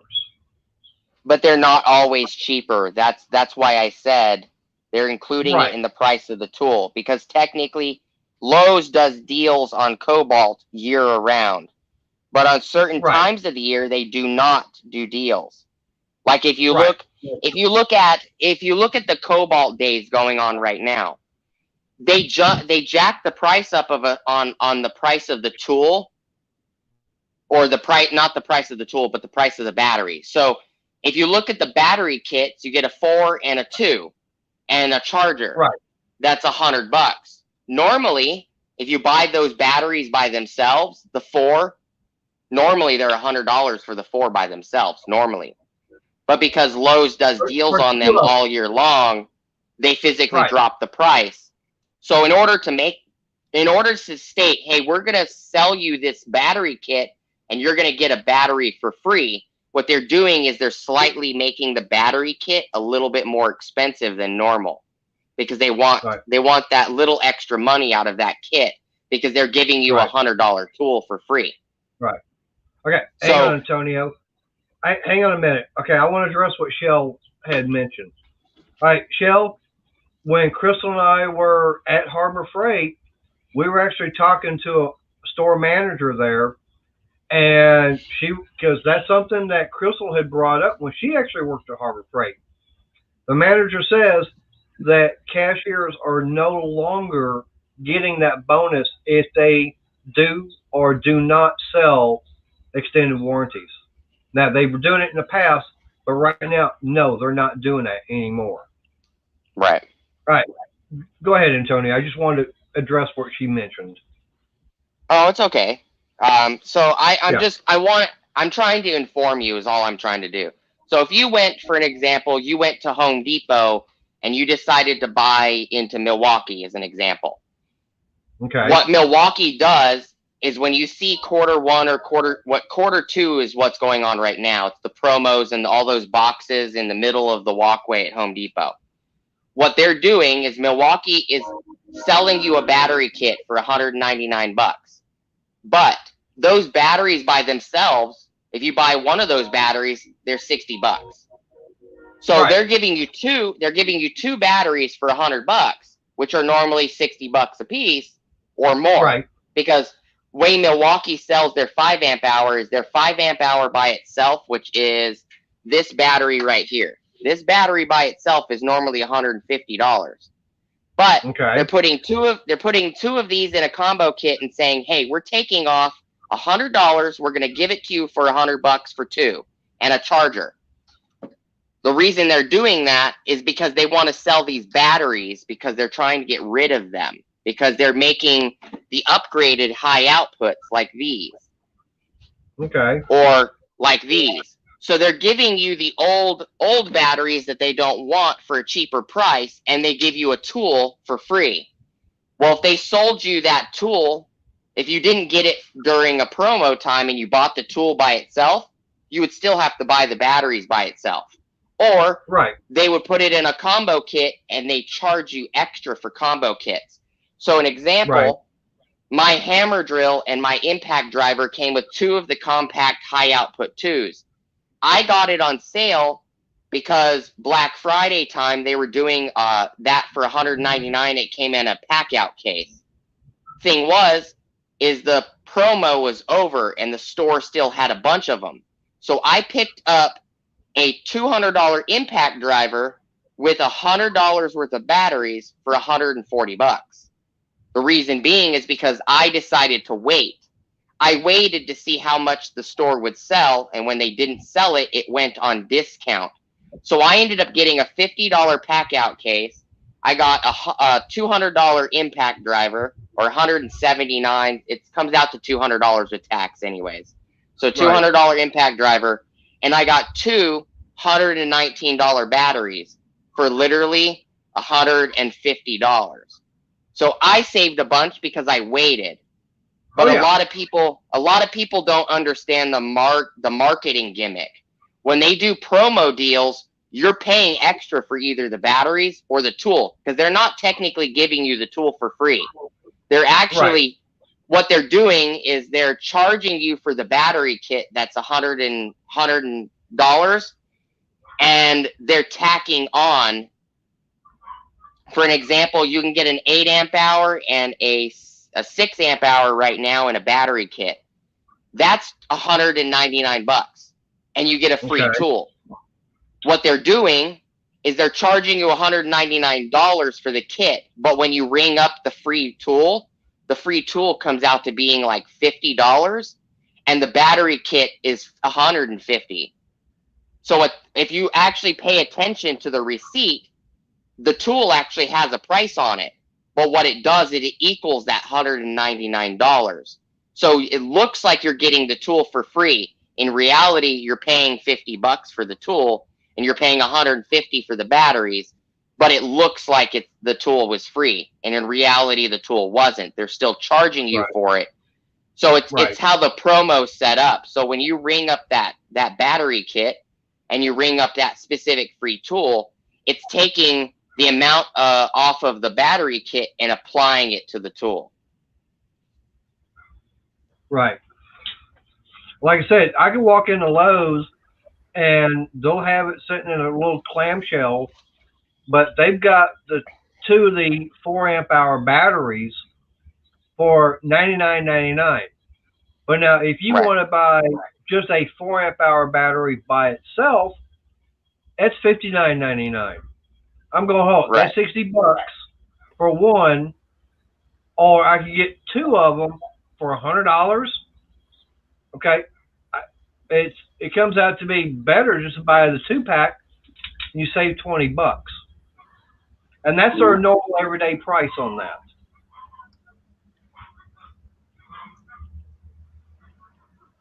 Right. So if you think about that, for an example, so the 4 amp hour battery is $59 by itself. So after tax, it's like $64, $65. Okay. Right. So now what they're doing, and a 2 amp hour from Cobalt is probably somewhere in the range of $30-something with tax. So you add the $60 to the $20. Let's just say it's $20 for the 2 amp hour. It's $10 per amp hour as an example. So it's $60 plus, so it's 60, 70, 80, counting it as adding those two batteries together. Now what they're doing for those kits for $99 for the 4 and the 2 is that other $20 is the charger. So they're trying to justify it by saying, okay, so we're going to give you a $65 battery and a $30 battery, but we want to sweeten the deal, so we're going to put a charger in it. But in reality, they're dropping the price of both batteries to put the charger in it. That's what I mean by they're raising the price of the kit. Yep. Because in reality, they can't charge you tax on each one of those items because they're in a kit. Right. They can only charge you the tax on each item if you bought each battery separately. So they're making it look like an enticing deal when in reality you're only saving like $4 or $5 in the end. Okay, I'm looking at Lowe's right now. Okay, they got the 24-volt 2-pack. Excuse me. They got the 2 amp hour battery, and they got a 4 amp hour battery with a charger. It's $129. But during promo, it's $99 in store. Right. Okay, but now if I want just the battery charge itself, it's basically $44. Right. So A two amp, you add the $59 for the 4 amp hour, and then you add the $44 for the charger, and then you add the 2 amp hour in there. You're way over the the $99 price point. right? Now I can get like I said, $30. I can get a 2 amp hour battery. Right. So you add that, 30 and what I say the other one was? 44 and 59. It's okay. So 44 and 30. So we're looking at $74. And Plus the then 59. See how much did I say? Let me You find said this 59. Yeah, I think it's like $59. I'm looking on here for it now. Yeah, 59. So $60. So you're looking at $134. Okay. So basically, all you're going to save on that kit is about $5. And if you get it in store at the $99 price point, you're now saving $34. Right. That's where So they're enticing you, and it's not right. $99. It's $109 normally with your tax bracket. If you're Hey, Shell. 8.7%, it's about $109. Hey, Shell, I need a refill too. But So yeah, they try to make it enticing by lowering the price of the actual items, putting it in a combo kit and saying, hey, you're getting a free tool. But if you go to Lowe's and you pick up that battery kit and you pick up a free tool, if you look at the receipt, the tool actually has a price too. oh yeah. I'm looking on here, trying to find that kit you were talking about. All right, like the XTR. The power detect? No, oh, it's the Cobalt 5 tool XTR Oh, yeah. The with the little $399 pack kit? out. Yeah, the one for $400. Yeah. I mean, yeah, The downside to that kit is it only comes with one 4 amp hour XTR battery, and it comes with a standard Cobalt 24 volt 2 amp hour, if I remember correctly. So you're getting that's 5 tools, but you're only getting 2 batteries. Right. But Yeah. that kit's not a bad thing if you have multiple batteries already. Right. It seems like for me, I've already got multiple batteries because with that weed eater, it came with 2 of them, and I've already bought 2 extras. As it is, I already bought the 2-pack. Plus, with everything else I've gotten, it all came with a battery. Right, and the only difference between the regular Cobalt line and the XTR line is the XTR battery, that 4 amp hour battery that kit comes with, that has the 21700 battery cells in it. So it gives more power to the XTR tools. You can still use the blue regular 24 volt Cobalt batteries on those tools. They're just not going to perform as well because they have 18650s instead of 21700s. Okay. Because see, I can get one of those. Let's see. Now I can get it says on here the ultimate output 24 volt max 4 amp hour battery. Ultimate output. Well, that's what it says. It says max, max 4 amp hour lithium. Right, and I just repeated what you said. Right. Ultimate max output. What does that sound like? It sounds just like it sounds just like high output. Right. That's the name of the batteries is telling you exactly what cell it has. Right. This high output has 21700 cells. The ultimate output on the Cobalt XTR batteries has 21700 cells. The only difference between an 18650 and a 21700 is an 18650 has a max dump rate of 20 amps per cell. A 21700 has a max dump rate of 40 to 60 amps per cell. So if you have, Wow. example, this little 3 amp hour high output, it's got 1, 2, 3, 4, 5. It's got 5 21700 cells in it. So that means that if you multiply it by the minimum rating, depending on the cell, because certain 21700s will only do 40 amps out. Some of them will do 60 amps. So if you do just the minimum cell rating, which is 40 amps, that's 40, 80, 40, 80, and another 40. You're talking well over 200 plus amps coming out of this battery at one moment when it dumps all of its current. So when you look at the ultimate XTR 4 amp hour batteries, they're just like that Milwaukee. They're dumping 40 amps per cell. Unless they're using really, really high-end Samsung cells, then those could dump out 60 amps per cell. So battery cells are rated at their dump rating, and the dump rating is the max amount of power that cell could put out in one instantaneous second. So if you're using something like a rotary hammer with one of those batteries, that rotary hammer is going to demand more power from the batteries, which is going to force the batteries to dump their current as fast as they possibly can. So that's where they're getting that rating from. So the XTR line is like the Milwaukee fuel line, where the Cobalt 24-volt line is like the brushed Milwaukee line. The brushed Milwaukee line is not pulling all the current from the batteries because the chip is not telling them to. Where in the fuel tools, the chip says, I want all the current, give it to me. Where the Cobalt line's doing the same thing. You can use the regular Cobalt batteries on the XTR line, no issues.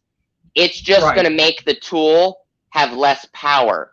So if you use that circular saw that you got, if you put the older 4 amp hour that you showed earlier, this the blue 4 amp hour, you put that on that circular saw, you're going to notice sag. Sag would be when the tool bogs down, it doesn't keep up on speed. But if you put the XTR battery on that saw, it's going to cut smoother throughout the cut because the battery's keeping up with the demand. So you're not going to have sag. That's the only difference. So if you, and that's an experiment you could do. I don't know if you have any of the XTR batteries. No, I don't. Or not. Okay. No, I don't have any. I haven't bought. This is the saw itself was the first one I bought. This XTR. Gotcha. So my recommendation, as an example of what you could do, is if you choose to buy that $400 kit. Well, it comes with one of those 4 amp hour XTR batteries, right? Right. So what you could do if you bought that kit, as an example, you could put your regular 4 amp hour battery on that saw, and while you're doing a project, pay attention to what the saw's doing when you're using that battery. Then on the next project, use the XTR battery on that saw, which is what that battery was meant for, and you'll notice that that saw doesn't bog down. It doesn't slow down on the blade speed when you're cutting really hard. Compared to if you're using that saw with a regular the regular 24-volt batteries, if you push the saw too hard, you'll notice the blade will slow down and it will sound like it's bogging. That's what's known as what I was explaining earlier. It's just the saw bogs down and it's battery drop or battery sag. All battery tools have battery sag. So what you're saying is, if I want to use this one, my best bet is to go out and get that high output, those batteries. The ultimate output batteries. They're not high outputs because the high output's Milwaukee branding. So it's technically the same thing as high output. It's kind of like saying you went and bought a Crescent wrench, but it's not made by Crescent. It's no different than that. When you think of vice grips, you think of Irwin vice grips. But every time you see locking pliers, you think of vice grips. So it's the same thing. You can call it high output. You can call it ultimate output. You can call it what Rigid is calling their new batteries, the max output. It's all the same thing. It's all referring to that the cells are 21-700s and not 18-650s. That's all those, and it's all market gimmick because Cobalt cannot call their battery a high output because that's a Milwaukee tool. It's a Milwaukee brand. They would be sued by Milwaukee. Same with Rigid and the same with Ryobi. Ryobi's new line is the HP Plus line. They're just using high output cells. Cobalt is the ultimate output. Rigid is the max output.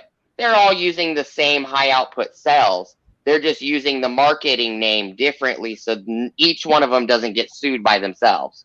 Or, Rigid doesn't sue Milwaukee and then Milwaukee sues Cobalt and Cobalt sues, this. Because a lot of people don't realize any person that uses an 18-volt battery is paying Milwaukee a royalty fee because Milwaukee's the one that came out with the 18-volt line. When I buy vice grips, I'll make sure it has vice grip on it. Right. Okay? I don't buy a $6 pair of vice grips from Walmart. Well, because I don't have to buy vice grips anymore. I mean, I've got 3 different size vice grips, and that's the original vice grips from 40 years ago since I've been having.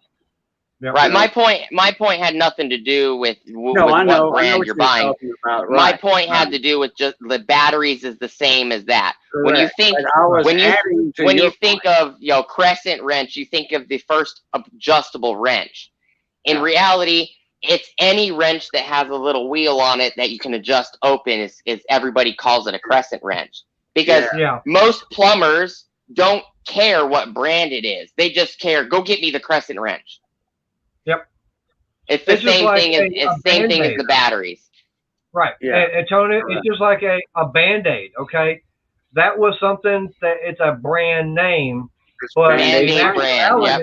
It's an adhesive strip because if you actually go look at, say you go to Walmart, okay, yeah, you can find Band-Aids, but if you look on the, Great Value brand is Walmart brand.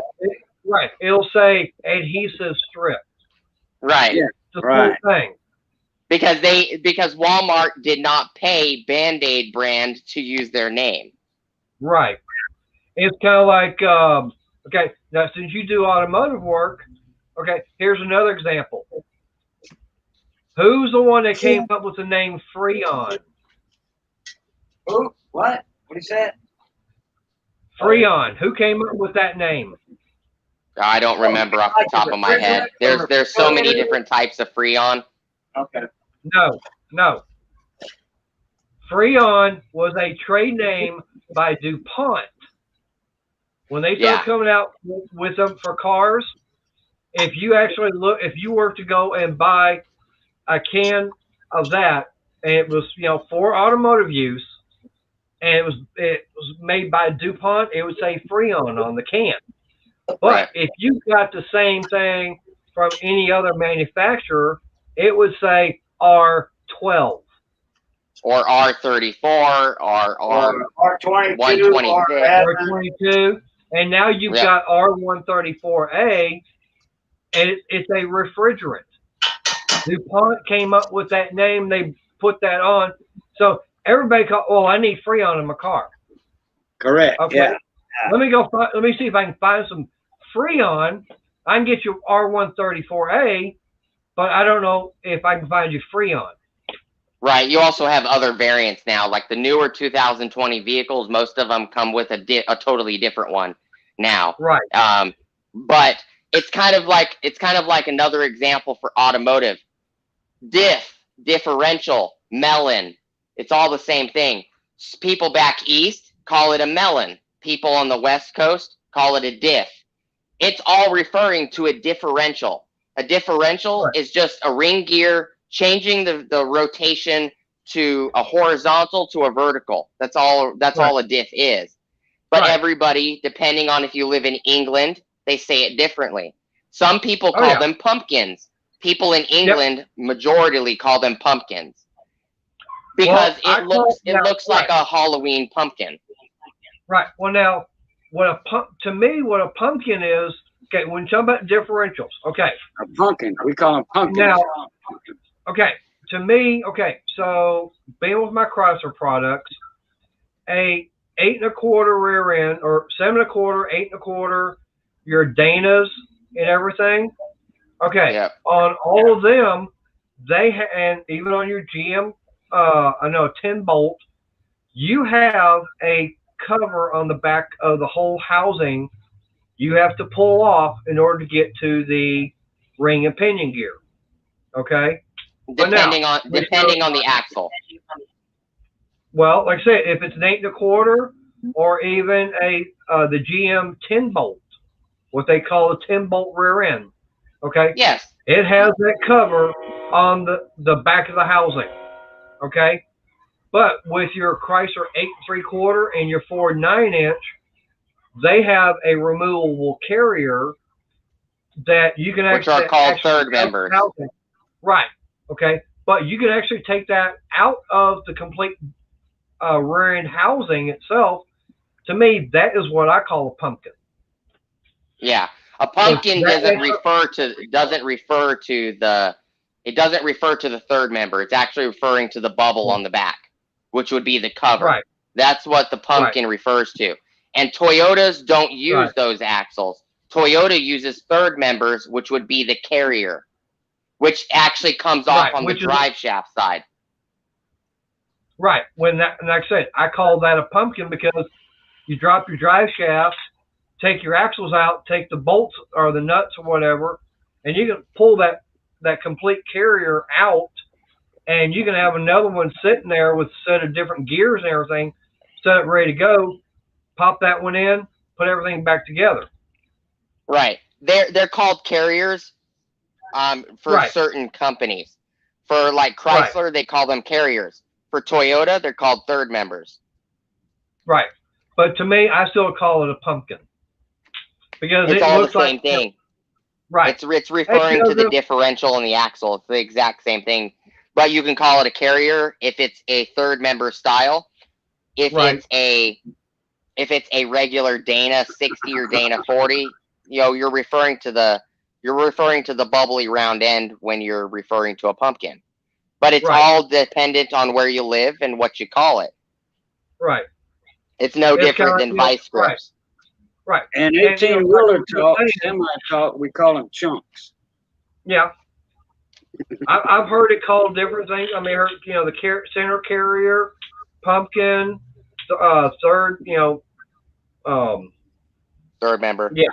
Third member, yeah. But it's like, over in England, okay, like here in America, we would say, okay, we'll stick it in the trunk, okay? Over in England, they could say, stick it in the boot. Right. Or like here, we'll say, well, go check underneath the hood. Over there, they go, look under the bonnet. Right. Same thing. Yep. But what I was saying earlier is those XTR batteries are meant to give the XTR tools more power. You can use whatever battery you want. It's just you're going to notice battery sag. And battery sag is when the voltage drops so low in the battery, it can't keep up with the tool. Right. Well, see, what Cobalt calls it, they call it the ultimate output. Right. So, I mean, they call it, and, okay, they've got, now, if I wanted to, okay, they have the 24-volt max 4-amp-hour battery for $59.98, okay? But if I want the ultimate output max 4-amp-hour, it's $69.98, so $10 more. Right. So they're charging you $10 to have the bigger cells. Yeah. And what you're saying, right, but what you're saying is it would be better for me to use the ultimate output battery on the XTR saw compared to the regular one, correct? Yeah, because the ultimate battery is gonna have less battery sag, which means you're not gonna burn the wood. Because when you're cutting through wood, if the blade slows down too much, you start getting burning in the wood. Okay. If the blade is not cutting smoothly, you can get burning where it's not cutting fast enough, because human instinct when you're cutting wood is to cut it fast. But when you try to cut wood with a saw that is slowing down, it doesn't cut fast, it will bind. Right. So then Right. while it's binding, it's going to burn. So Right. the ultimate battery is going to give you better run time, and it's going to give you more power when the saw requests it. Because if you push the saw harder, those XTR tools have chips in them that tell them, hey, he's pushing this tool a little harder. I need you to provide more battery power. In a sense that, you know, we're humans, we talk like humans. Right. I'm sure the chip doesn't physically say that, but it's just a way of expression, you know. Actually, it does. Yeah. in Well, hey, binary, Antonio, in binary right. talk. In binary zeros and ones and A's and B's, yeah. That's right. Yeah. And I want to add, Okay. ACM, I want to add to what you said earlier about promos and stuff like that on tools at different places like Lowe's or Home Depot. We have down here in the South, we have a local chain. And if it wouldn't be for Lowe's or Home Depot, which Home Depot was out first, then Lowe's, I think, Stein started out in Lake Charles over here in Southwest Louisiana.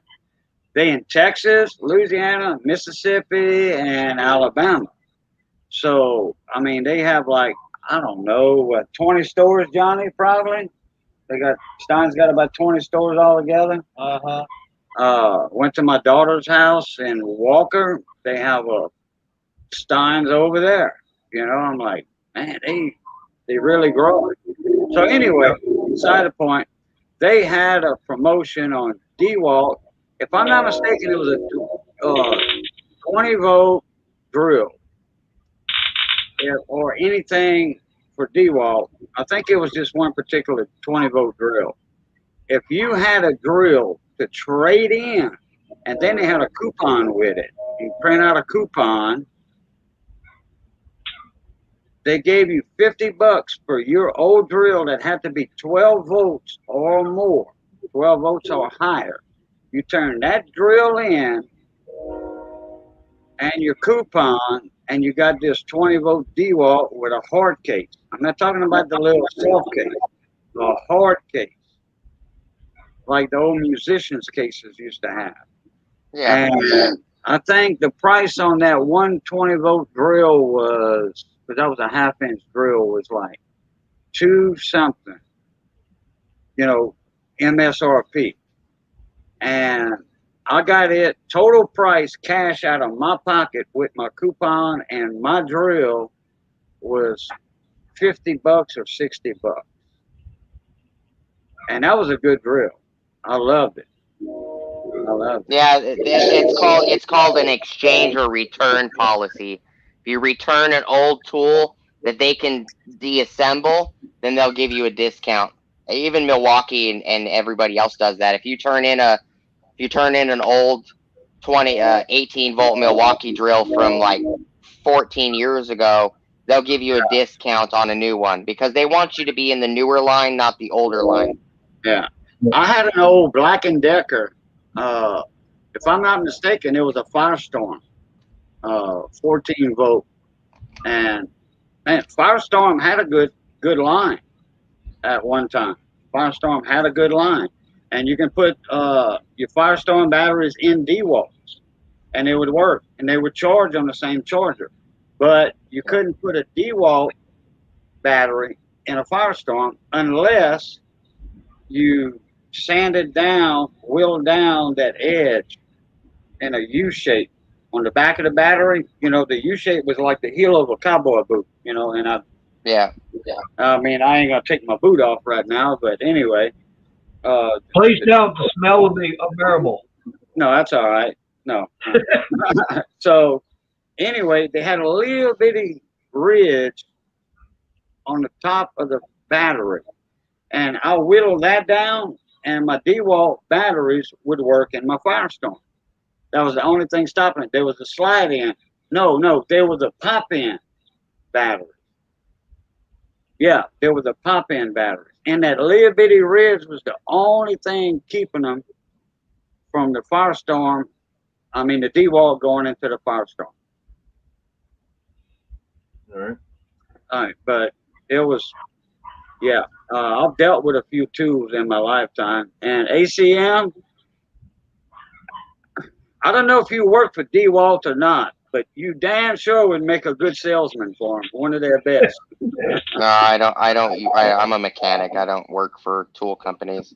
Well, DeWalt needs to be watching this right now, because I know the difference between your 18650 batteries and all that. You know, I'm an electronics technician also. So, yeah, I started off as a computer tech, and on all the degrees I got. Worked for Microsoft for a little while, building Windows 7, and then I left. And then I started building websites, and then I went from that to making my own computer shop, and I went from that to building my own automotive shops. Good money in electronics. Because cars Antonio, are basically all electronics now. Well, Antonio, hey, I appreciate your input. That gives me, some information I did not know about as far as with the XTR lineup that Cobalt's got. So that means, I will have to be seeing about getting the high output or their version of that. Right. But now it still uses the same charger, correct? I believe that $399 kit comes with the regular Cobalt charger. I'm not sure. Okay. I don't think they sell a special charger for the XTR line. I think the batteries are just different. Because for me, I'm not going to be going and getting that $300, that $400 kit, because I've already got the impact driver, I've already got the drill, I've got the flashlight. Ain't gonna be long till it's gonna be ready. Okay. Right. So then, if you already have most of the tools, then you wouldn't need the kit. I would just go buy a couple of those XTR batteries. Okay. See, that's what I'm saying. That's what I'll wind up doing, is because I'm actually looking at getting the XTR half-inch impact that they've got. I don't have the XTR 3/8, but because I don't think they've got the XTR in the 3/8, but I know they have it in the half-inch. So you're talking about the impact wrench? No, well, the impact driver. Like the impact driver is 1/4 inch. Well, no, what I'm talking about is they actually have a half-inch drive impact. They just put a half-inch socket. Then it's classified as an impact wrench. Okay. Anything that has a square anvil is an impact wrench. Anything that has a 1/4 inch hex is an impact driver. Okay. That's a driver. Well, like I said, yep. They do have like I said, they do have the half-inch impact wrench in the XTR lineup, which is one thing I'm looking at getting. So that means I'll have to, hopefully that one there, it should come with a battery and the charger and everything. So then I would already have one. So if I just got another battery, then I'd be good. Yep. Ellen, how you doing? That's a good thing to have in your car or your truck with you, is an impact, battery operated impact wrench. That way you can take your lug nuts. You got a flat tire, get you one of them jacks from Walmart or Harbor Freight, a floor jack, and make easy work. Easy work. Hell on that 4-way. I'll be right back, guys. This cup of coffee's talking to me. There you go. Hey, Antonio, LNR. How y'all? Shell? Yeah, you're right. I tell you what, you're running a good group of kids right there. I'm impressed.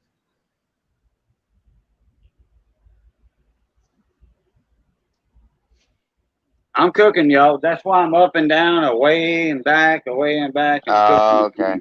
good Cajun food. Time for give my Missy night off. We invited our best friend Johnny Best over here. He's a musician and all. They go and practice Friday. He started up a new band with Cajun swamp pop old country band, and I found him a new drummer. Well, a full-time drummer, not a new drummer, a full-time drummer. So we're gonna see how that's gonna work out Friday. But they're gonna like the drummer. He's been playing music since he was a kid. All his family's musicians, all of them, Cajun, swamp pop, whatever, don't matter. And they all play different instruments: accordions, drums, steel guitars, bass, rhythm, lead, don't matter. Hey, Eleanor, how you doing on the Patriot? I know you've been working on the frame from what I've seen.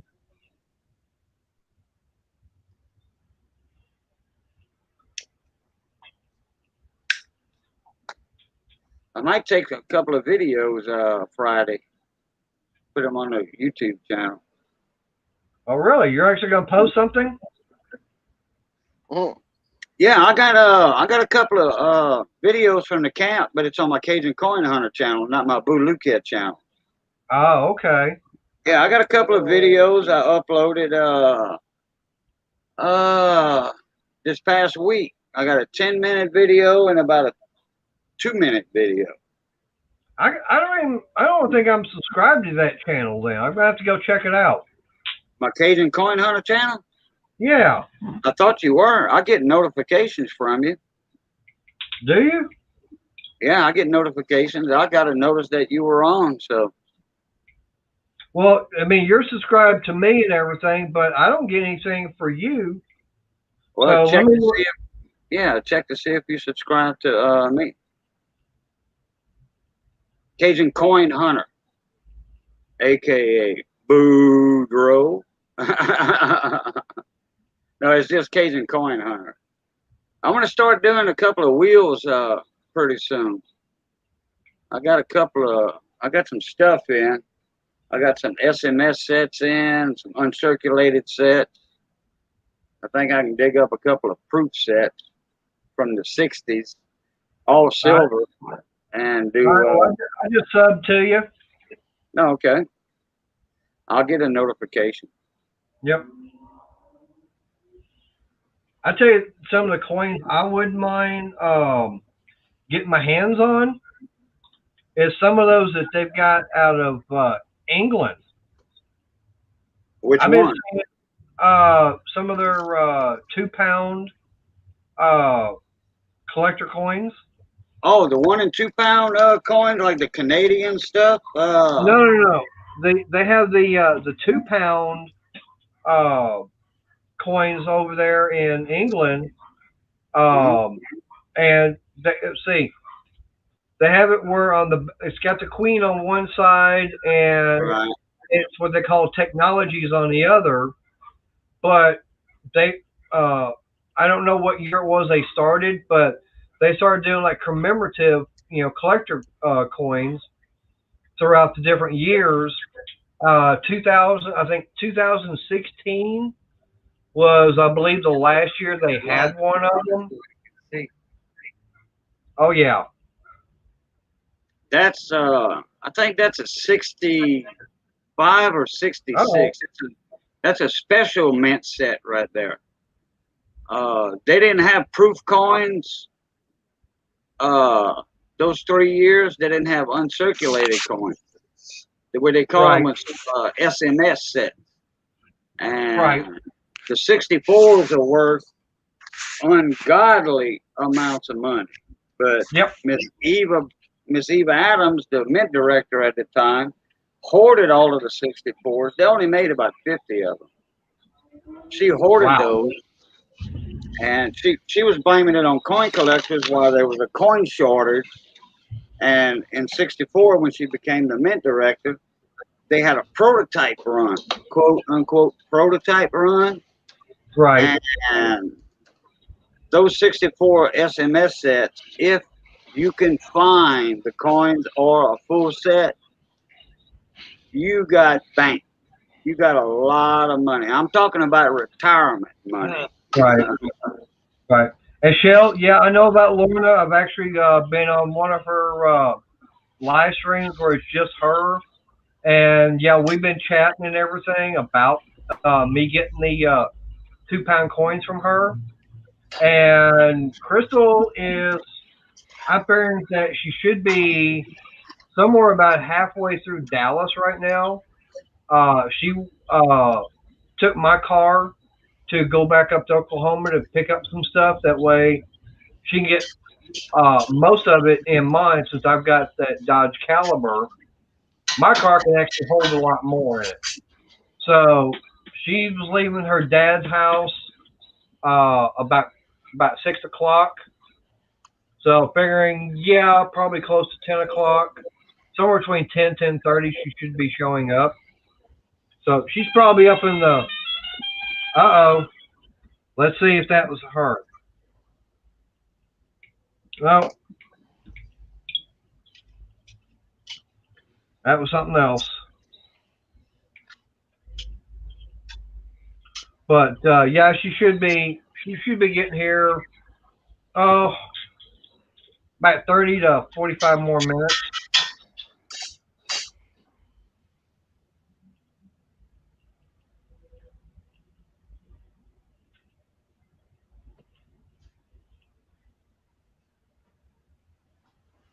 All right, I'm back. Oh yeah, I got a bunch of sets that I'm gonna do a penny game not long from now. Probably in about 2 or 3 days. I got a couple of giveaways I'm gonna do too. Okay. Well, since I'm sub to your channel now, I'll be able to get all the notifications about all that. Right. Oh, Antonio must be having technical difficulties. No, I keep closing the browser by accident. I'm trying to get rid of emails, and it's opening the browser, and then I instead of closing the tab, I'm accidentally closing the browser. Oh, okay. Oh yeah, yeah. That one big X instead of the small X. I'm on my phone, so I just swipe it away. Oh yeah, okay. All right. Hang on. Hello from Mater's Workshop. Yes, shoot you. Why? Loop 12 is closed at 8:30 at night. Oh, really? Uh-huh. Uh-oh. Yes, we got smooth the plug lost and about 10% of battery to get my ass back to where I'm at. Okay. Well, I like this. I'm on a live stream right now waiting on you. And Michelle was asking where you were at. Hello, I love you. Yep. And yes, Shell, you can do that if you want to. What is she doing? She wants to be able to drop a link for the robotics team for Cajun Coin Hunter for Boo. Oh, yes. Yeah. Definite. Oh, yeah. Okay. But yeah, I'm passing. Let's see, what road is this? Ice station? You're passing what? Oh, there's a way station in a mile. Sorry. A truck in front of it. Okay, but what road are you on? I'm on 45. Okay, so you're up in Wilmer. Yeah.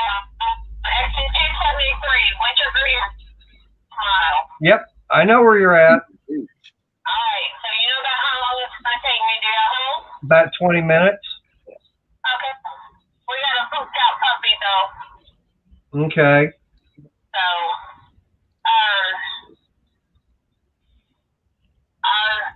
I'll speak to it. Like I said, I've got 10% battery. All right, well, save it. Save it. Oh, yeah. Okay, I just wanted to call and see where I'm at. All right, I appreciate it. Love you too. Love you too. Bye. Bye-bye. Okay, we all know where she's at now. She's gonna be there early then, huh? Yeah, well, I mean, like I said, she's making good time and everything. Yeah, it's about a 4 hour drive, so that's why I was figuring, it's going to be, it depends upon how many stops she has to make and everything. It could be anywhere from 10 to 10:30. So she's going to be here maybe about quarter after, which is not bad. That's not bad. Yeah.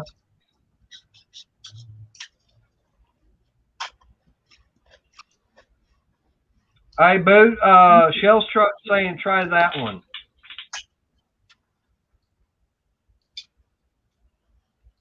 She put another one up, boo. Oh, that's a guy. Yeah, she That's put a guy. another one up. Oh, wait a minute. No, it's a woman. Never mind.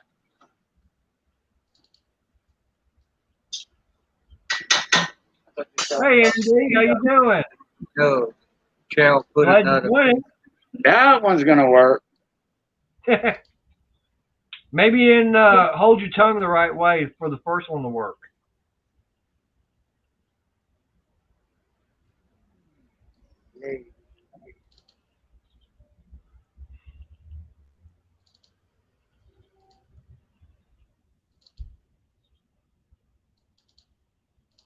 But That one worked. yeah. But no, like I said, like I said, for me, I wouldn't mind getting my hands on some of those coins that are from England because um, they have um, uh, different designs for different years. Um, and of course, there's one channel on YouTube I like watching. I mean, there's about 3 or 4 guys that from England that does talk about the different coins that are over there. And there's one in particular I like watching more, and it's Christopher Collects. Um, to me, he gives more of a definition and explanation of the coins than some of the other guys because they just kind of randomly talk about it and the Right. way to me the way they are talking on there is like okay here we've got this coin it's like boring but with Christopher he gets excited and he'll raise his voice he'll get and it's like okay good and every time he finds one of them he'll give you the explanation of how many were made and what if it's a coin that is worth more than face value, and what the more common ones are. Yeah. Well, it's like me and Ken Peavy. When Ken Peavy would come in on my live streams and we would educate younger people or older people, whatever, but like newer coin collectors, man, I mean, we'd have like 50, 60 people in my live streams, But Ken Peavy, he was known as the professor. Sadly, he Right. passed away, and man, that was a big hit in the coin community, the YouTube coin community. That was a big hit right there. Man, I was like, oh man, uh, Right. just Here's a can't good believe question he's for you. gone. He was a genius. Right. All right. Here's a good question for you. What was the only year the Washington quarter was not minted? Oh, 1931. Nope. Wait a minute. The Washington quarter. Okay, Yep. there was a year. Oh. Okay, I get you now. But there was a year. Okay, don't say nothing. There was a year between the Standing Liberty quarter. There was a hiatus. They didn't make any quarter at all. No. No. No, What I'm no, talking no, no, about. no. Listen to me. No, listen to me. Before you say anything, there was a one year that any quarter. It didn't matter the Standing Liberty or the Washington quarter, but I know the one year you talking about, okay? Because in 1975 and 76, you'll never see a 1975 date on a quarter. That On was a a Washington bicentennial. quarter, you'll never Right. see a 1975 date. Right, because that would be the bicentennial. Right. You'll never see a But they did 1975. mint them, but they were minted. They were Okay? minted in 75, but they didn't have the 1975 date on the bottom. Right. But what I'm saying is, what was the only year that they did not mint a Washington quarter? The only year they didn't make one, a Washington Correct. quarter, while They did it was not. They did still not. in the series. Right. They did not mint one at all. Now, once you tell me, I'm gonna know it, but because I've been collecting coins, I've been a numismatist since I was 5 years old. You mean tell me I've got you stumped on one? Well, I think you do. Just don't tell me just yet, because I thought you were talking about the 1975 Washington quarter, because they do not have a 1975 date on it. Correct. Because the quarter, the half dollar and the dollar did not have a 1975 date on those.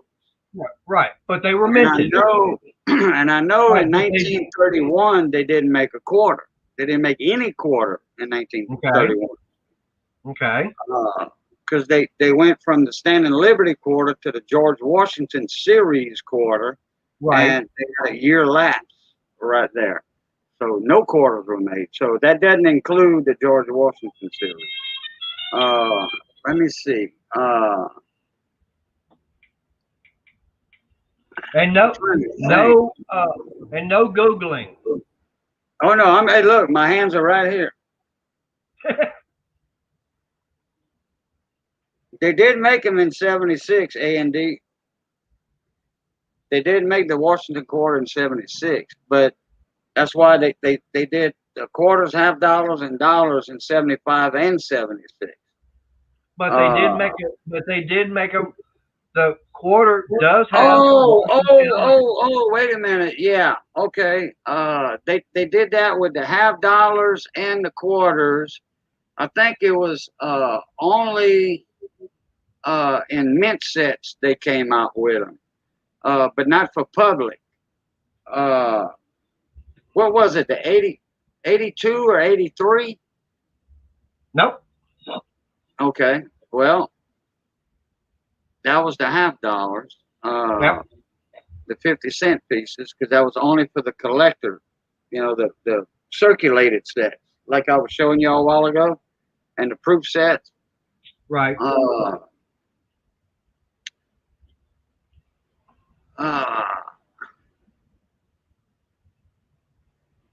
I want to say I know about a Washington quarter, but I just can't think of the year. Okay, go ahead, spill it. You're close. 1933. But that's what I was talking about. Okay. Okay. Well, you said 31. Okay. 31, Now, 32. That was the only year that they didn't have the quarter out. Right. Okay. But they didn't have a quarter. Okay. But what I'm saying is, what was the only year they did not have? They did not mint a Washington quarter. You know what? Simple Yeah. fact. Okay. Yeah. Now they were already out. And okay, then but here's the thing. Right. But here's the thing. Era. Right. But the reason they did not do one for 33 is because the U.S. government decided to do a tribute to George Washington for 1932. So they came up with supposedly a 1 year only design for George Washington. So they put the 1932 quarter out there with George Washington on there. It was not meant to be as a continuous production.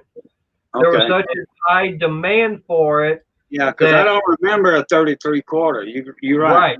Right. So 1933 there was no Washington quarter, so they restarted it in 1934, and it's been like that up until this day. Okay. Yeah, that was it. So I got the date wrong. Yeah, you were close by 31. You only missed it by a couple of years. But that was the only year. But like I said, 75 and 76, yeah, they minted a quarter. It did have George Washington on it. It didn't have the date because that was the bicentennial. But they did mint a Washington quarter. Like I said, 1933, no, because they weren't expecting, it was only supposed to be a 1 year only thing. And I gave away a bunch. Well, not gave away, but on my wheels, my silver wheels. Well, it was actually a giveaway. A bunch of 32s. I would buy. Me and Johnny would go to my local guy over here. Yeah. Dimes, quarters, Morgan dollars, peace dollars. Look, this guy had it. And I would buy a couple of $100 a day and then do my silver wheels. If you go back in my YouTube channel, you can see the silver wheels. I mean, like $3, $4. Okay, I'm just saying on average, $4 a spot. Right. On the wheel, 10 spots on the wheel. And you sent me a PayPal for $3, $4, whatever was up for grabs. Right. And one lucky person would get the whole shebang. Gold too. I did a bunch of gold too. Yeah, gold coin. Yeah, the dos pesos, Mexican gold coins, 1945s. Right. The Australian kangaroo coins, the little 1 grammers, like $10 for a 1 gram of gold. Hey, that was cheap, especially with the way gold is right now. Oh yeah. Now let me ask you this: on the Mexican peso coins, are they all silver? Not all of them. No, it depends on the years. Okay. Because I know I was in a junkyard one time, and I think I found about 5 of them, and they looked like they were solid silver. Where I've got them hidden at right now, I don't remember. They do look like they're silver because of the edge. They're not like the American coinage where they have the copper clad, Right. They have a lot of nickel. Most of them are nickel. Copper nickel is what they call it. But depends on the year. And they'll tell you on the coin if it's silver or not. Most of them. Okay. Most of Because them. I know that the last time I went down to Cozumel, there was a little, at the little flea market or whatever, the tourist trap, you could say. There was a place down there, and they were trying to sell old Mexican pesos for like $3 and $4 a piece. That's a lot of money. That's a lot of money to them down there. Right. So it's like, and that's one thing. I know that after a certain amount of time, those pesos are not worth anything. You have to basically trade them in for newer ones, even with the printed paper money. But it's like, are they really worth extra amount of money to, say, a collector? The paper money? No, the coins. Oh, the coins. If it's silver, yes. If it's silver. So what year did most they? of them weren't, but like either 70 something percent or 80%, 82% silver. Okay. It's just like the Australian and English silver. We in America we have 90%. Now we have 999. Pure silver 999 or 9999, like your Canadian silver coin. But that's all collector's coins right there. that they Okay. sell. And you're not gonna, you know, it'll say $2, $1, $2, or $5, or $10 on the coin, but no, they're worth way more than that, naturally. Okay. So what say a 50 peso coin, say from 20 years ago, or No, say from back in the 80s. What would no. something like that be worth? If it was regular circulated money, no, Yeah. it's not silver. It's not silver. Okay. It's just all nickel. Okay. So what would Unless it something like that says, be worth? unless it has .800 on it, that means it's 80% silver. Okay. So then what would say I go back down to Mexico and everything, which hopefully I get a chance with once the cruising industry gets going again, and I go into one of those shops and they've got them. Okay. So say it doesn't say, the .800. Okay. And so say they want $3 for one of those. Is that worth it? Uh, no idea. What you can do is look it up uh, on Coin. Let me see. There's a bunch of different sites that you can Google. Coin World, Coin World, or World Coinage. Right. Uh, there's uh, there's a couple of others. I forget their names now. Or you can look on. Well, no, CoinBook USA wouldn't have them. Not the Mexican coiners, but you can look on worldcoins.com and Okay. and it'll show you the date. It'll show you the pictures because Mexican coinage always has the eagle on the cactus with a snake in his mouth. Right. No. So like I said, that's the reason I was asking because like I said, I know for a fact that going back down there, I'm probably going to run into a place that's going to have those. But it's like that's why I'm just curious: is it going to be worth me spending, say, $3 or $4 for one coin? Because I don't know what the value on something like that is. I mean, Right. Well, that's where your phone comes in handy too. You can have that right, site on your phone, and if you have data down there, which that's a if, right, and you could look it up. And but most Mexican money, I think Mexico money, the pesos and all that, and I think they went up to 1968 is when they stopped their silver production. I think. I'm not sure. okay,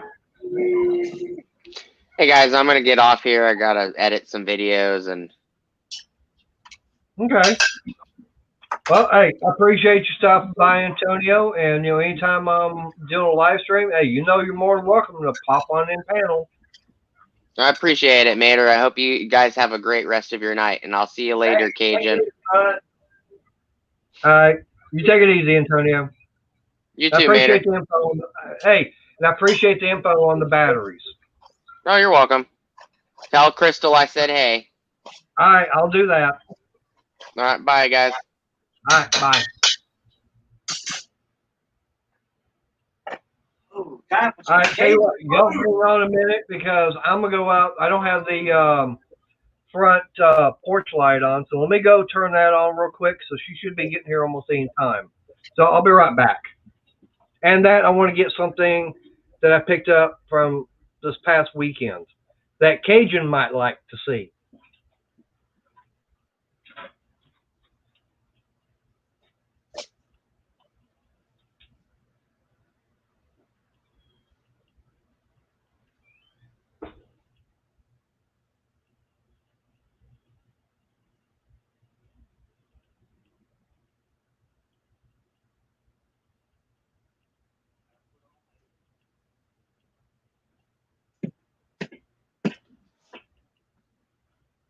That's right. What's cooking with Cajun? That's right. Keeping y'all entertained while Mater's gone. That's one of my other YouTube channels right there.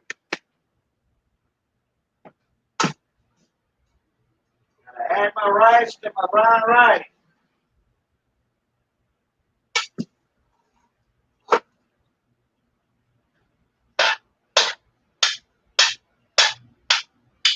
Come see, Missy.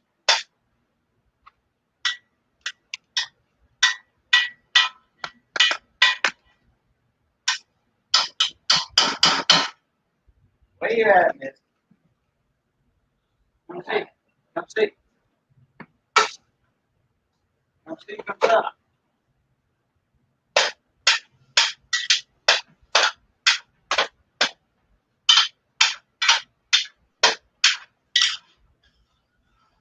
Not a bad dark gravy for hamburger patty.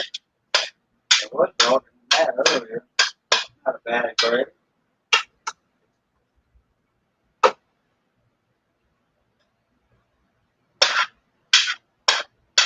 Steak and brown rice. Oh, I was just showing it off. Give me some ice, please. If you don't mind.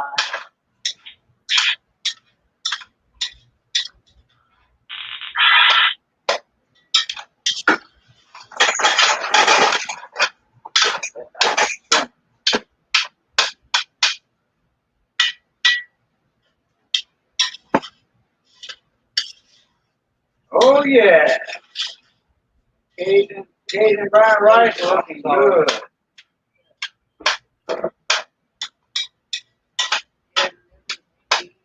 Yeah, well, I had to turn that off earlier without ball. All right.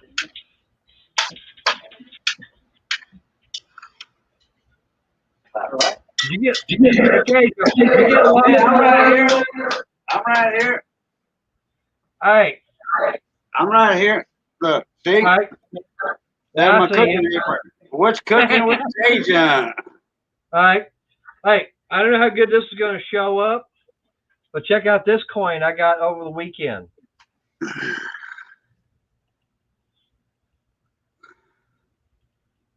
Okay, that looks like, who's that? Christopher Columbus or That's supposed to be King Henry VIII.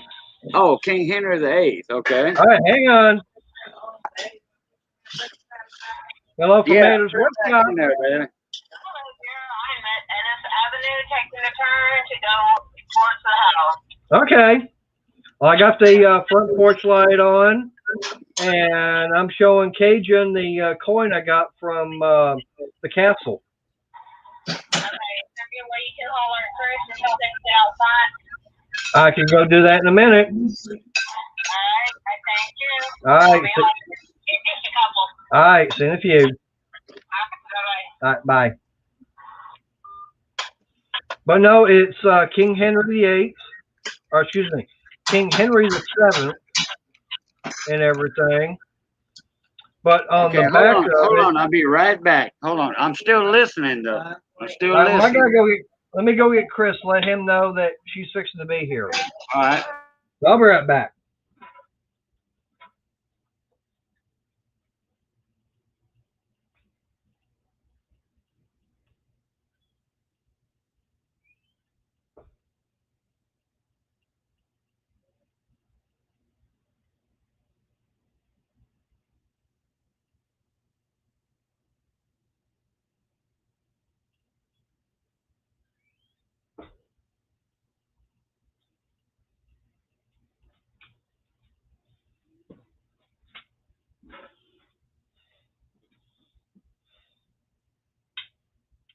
All right, Cajun. I'm back.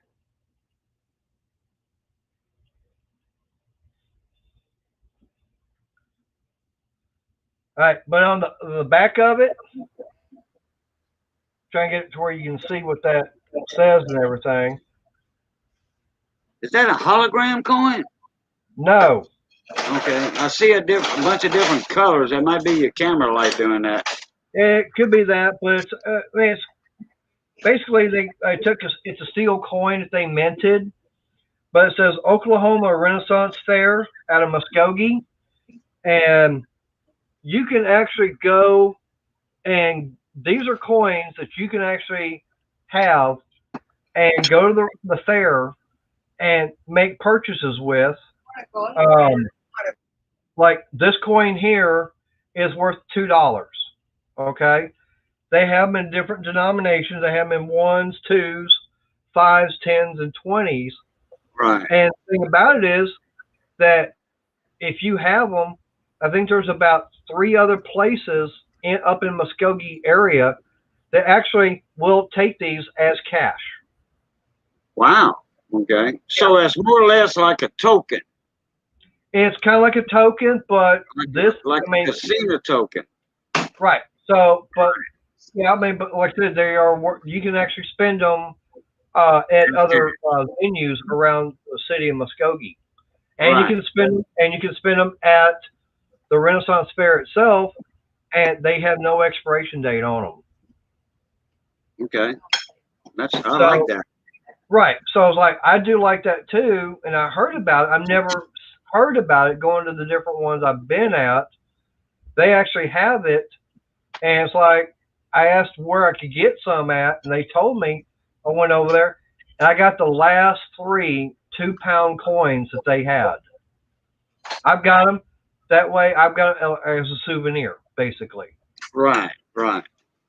I tell you what, if you can get them, if you look on the back, see if I can get that in close enough.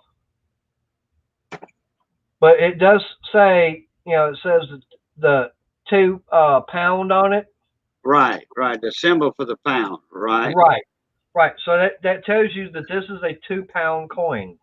I tell you what, or $2.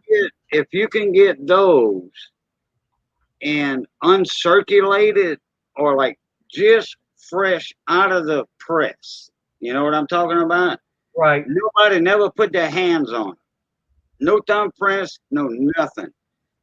Later on, those can be graded because PCGS will grade it and put it in a slab, as we call them, slabs in a little plastic case. Right. And those can go for big bucks. Right. Now I do have a quarter that I picked up as change.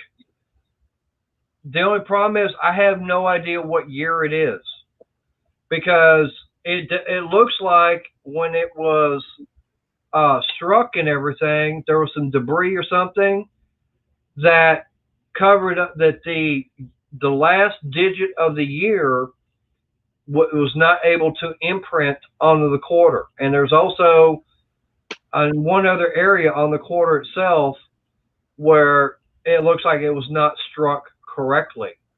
Okay. Now it's a very, I'll put it like this, it's a very, you can tell it's a very well worn circulating coin. I looked at it, I'm going, how can someone not see that this is an error quarter? Okay, now if the rest of the quarter has strong points on it and there's only like the last number of the date missing, that is called a grease strike. Okay. When they polish the dies, okay, they repolish the dies because they get worn out, and then they grease them. Right.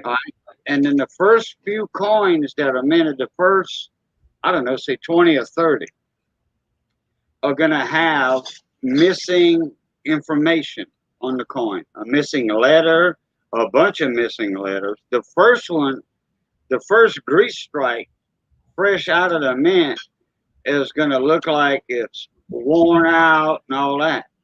Right. Yeah, those are called grease strikes.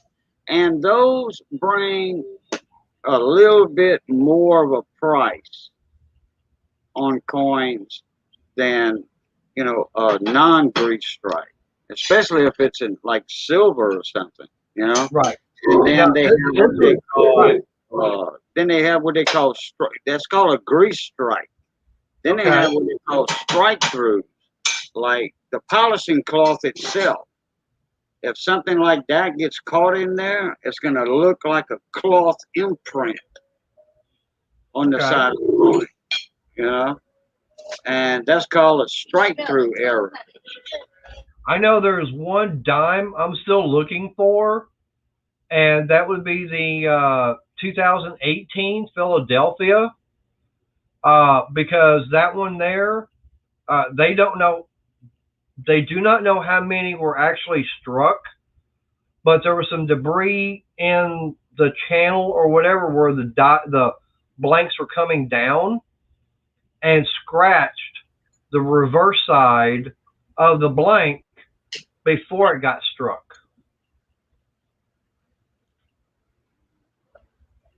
And that was Okay. a 2018 Philadelphia dime. Okay. I'm trying to think because that's only a couple of years ago, 3 years ago. Right. No, me and Johnny have a bunch of 2018 dimes. Well, many. Is that a weather alert? No. I'm trying to get rid of the thing. Oh, It's okay. it's an Amber Alert. Oh, Amber Alert. Okay, well, okay. Yeah. Hey, we had one of them Amber Alerts about what was it, that a white Nissan car or something? Yeah. With a little girl missing, and there was a couple of garbage truck drivers that spotted the car on a highway up in the woods, and they were like, hey, okay, this ain't right. They Yeah. called the cops. They blocked the driveway, the area, the road to come out of the woods. They Right. blocked it, and the cops showed up. Sure enough, there was that little girl. Oh. Well, this one here, it's an Amber Alert out of Corpus for a 1-year-old white female. Okay. I think that other little girl was about 7 or 8 years old, wasn't she, Johnny? Something like that. Yeah. I was over in Walker, around Walker, Louisiana. Not Santa Monica, Walker or something. Yeah. Is it good? Mm-hmm. Oh yeah, that hamburger steak and brown rice is awesome. Oh, hush. I ain't had dinner yet. I've been waiting on her to show up. Well, all you do is take your hamburger steaks or hamburger patties, just season them like you want, throw them in a black iron pot, cook them down like you're gonna burn them. Right. Sear them real good, real good. I was talking about this last night. I think it was on Field Guys channel, and just burn them, almost burn them, where it's smoking your house up. If your if your smoke alarm don't go off, you ain't doing it right. And I don't have no smoke alarms in my house. So anyway, you do that, then you got your onions all diced up and all, and your bell peppers diced up. I forgot to put some garlic in it. My bad. But I didn't put no seasoning in it whatsoever. Missy had the meat seasoning. So, and I got salt and pepper on the table too, or whatever they want. And what you do, you take your hamburger steaks out, and you throw your onions and your bell pepper in there in the bottom of the pot, and you burn them. You keep stirring them, let them sit a little while, burn them. Not really burn them, but y'all know what I mean. And Get them good caramelized. Caramelized, right? There you go. And then you throw some water in the bottom of your pot. A little bit of water is going to steam up. Put your smoke alarm on, and you keep stirring that, and you get that gruyere off the bottom of the pot that meat stuck to and all that. Right. You're going to make a nice brown gravy. Keep adding to it. Keep cooking them onions down. Keep cooking them down for another 30, 40 minutes. Cajun cooking, it takes a while, a long time, but it's good. In other words, when you tell me you're fixing to start cooking, by the time I get there, it's done. Right. And it'll take you about 6 hours to get here. Depends upon what mode of transportation I'm going by. Well, Brandon's about 6 hours from me. He's actually about 2.5. from you. Yeah. Okay. He's 6 hours, 5, 6 hours from me. You know, Right. but I'm to the east of it. Well, Right. southeast of it.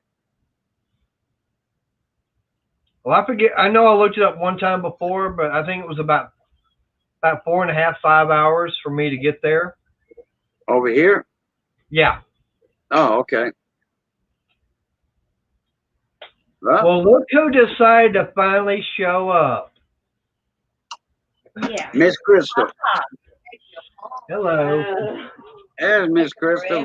Hi guys. Hey, how you doing, Sha? Hi, Shell. Here she is. It's like 20 miles of bad road. Stress through out. Tired as anything. And daughter wants to talk to you. Where's she at? She called earlier, and then she called when I was 10 miles out. What does she want to talk to me for? I didn't do anything wrong. Something about a truck. Heck if I know. I didn't do anything wrong this time. Yet. I said this time. And I'm saying yet. But yeah. Daughter called me. It's something about the truck she's driving. She wants to talk to you. All right. Well, I guess since she's here, Night, guys. yeah, he'll be. Yeah, I mean, yeah, almost 10:30. I got work in the morning, so does Yeah. Chris. And Oh, and that I was supposed to call your dad, and I didn't even do that. Oh well. I got stuck with my brother, and I didn't want him. I got stuck with the dog, and I didn't want her. I forgot all about calling your dad. Because I came home and was starting to watch a little bit of YouTube, and yeah. Night, guys. All right, I'll see y'all later. I appreciate everybody coming in. Bye, guys. All right, Cajun, I'll see you later. All right, man. Appreciate you having me up. And I hope Miss Crystal cooks you something good.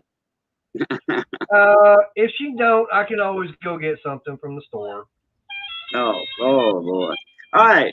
Love, peace, and crackling grease. Later. All right, bye. All right.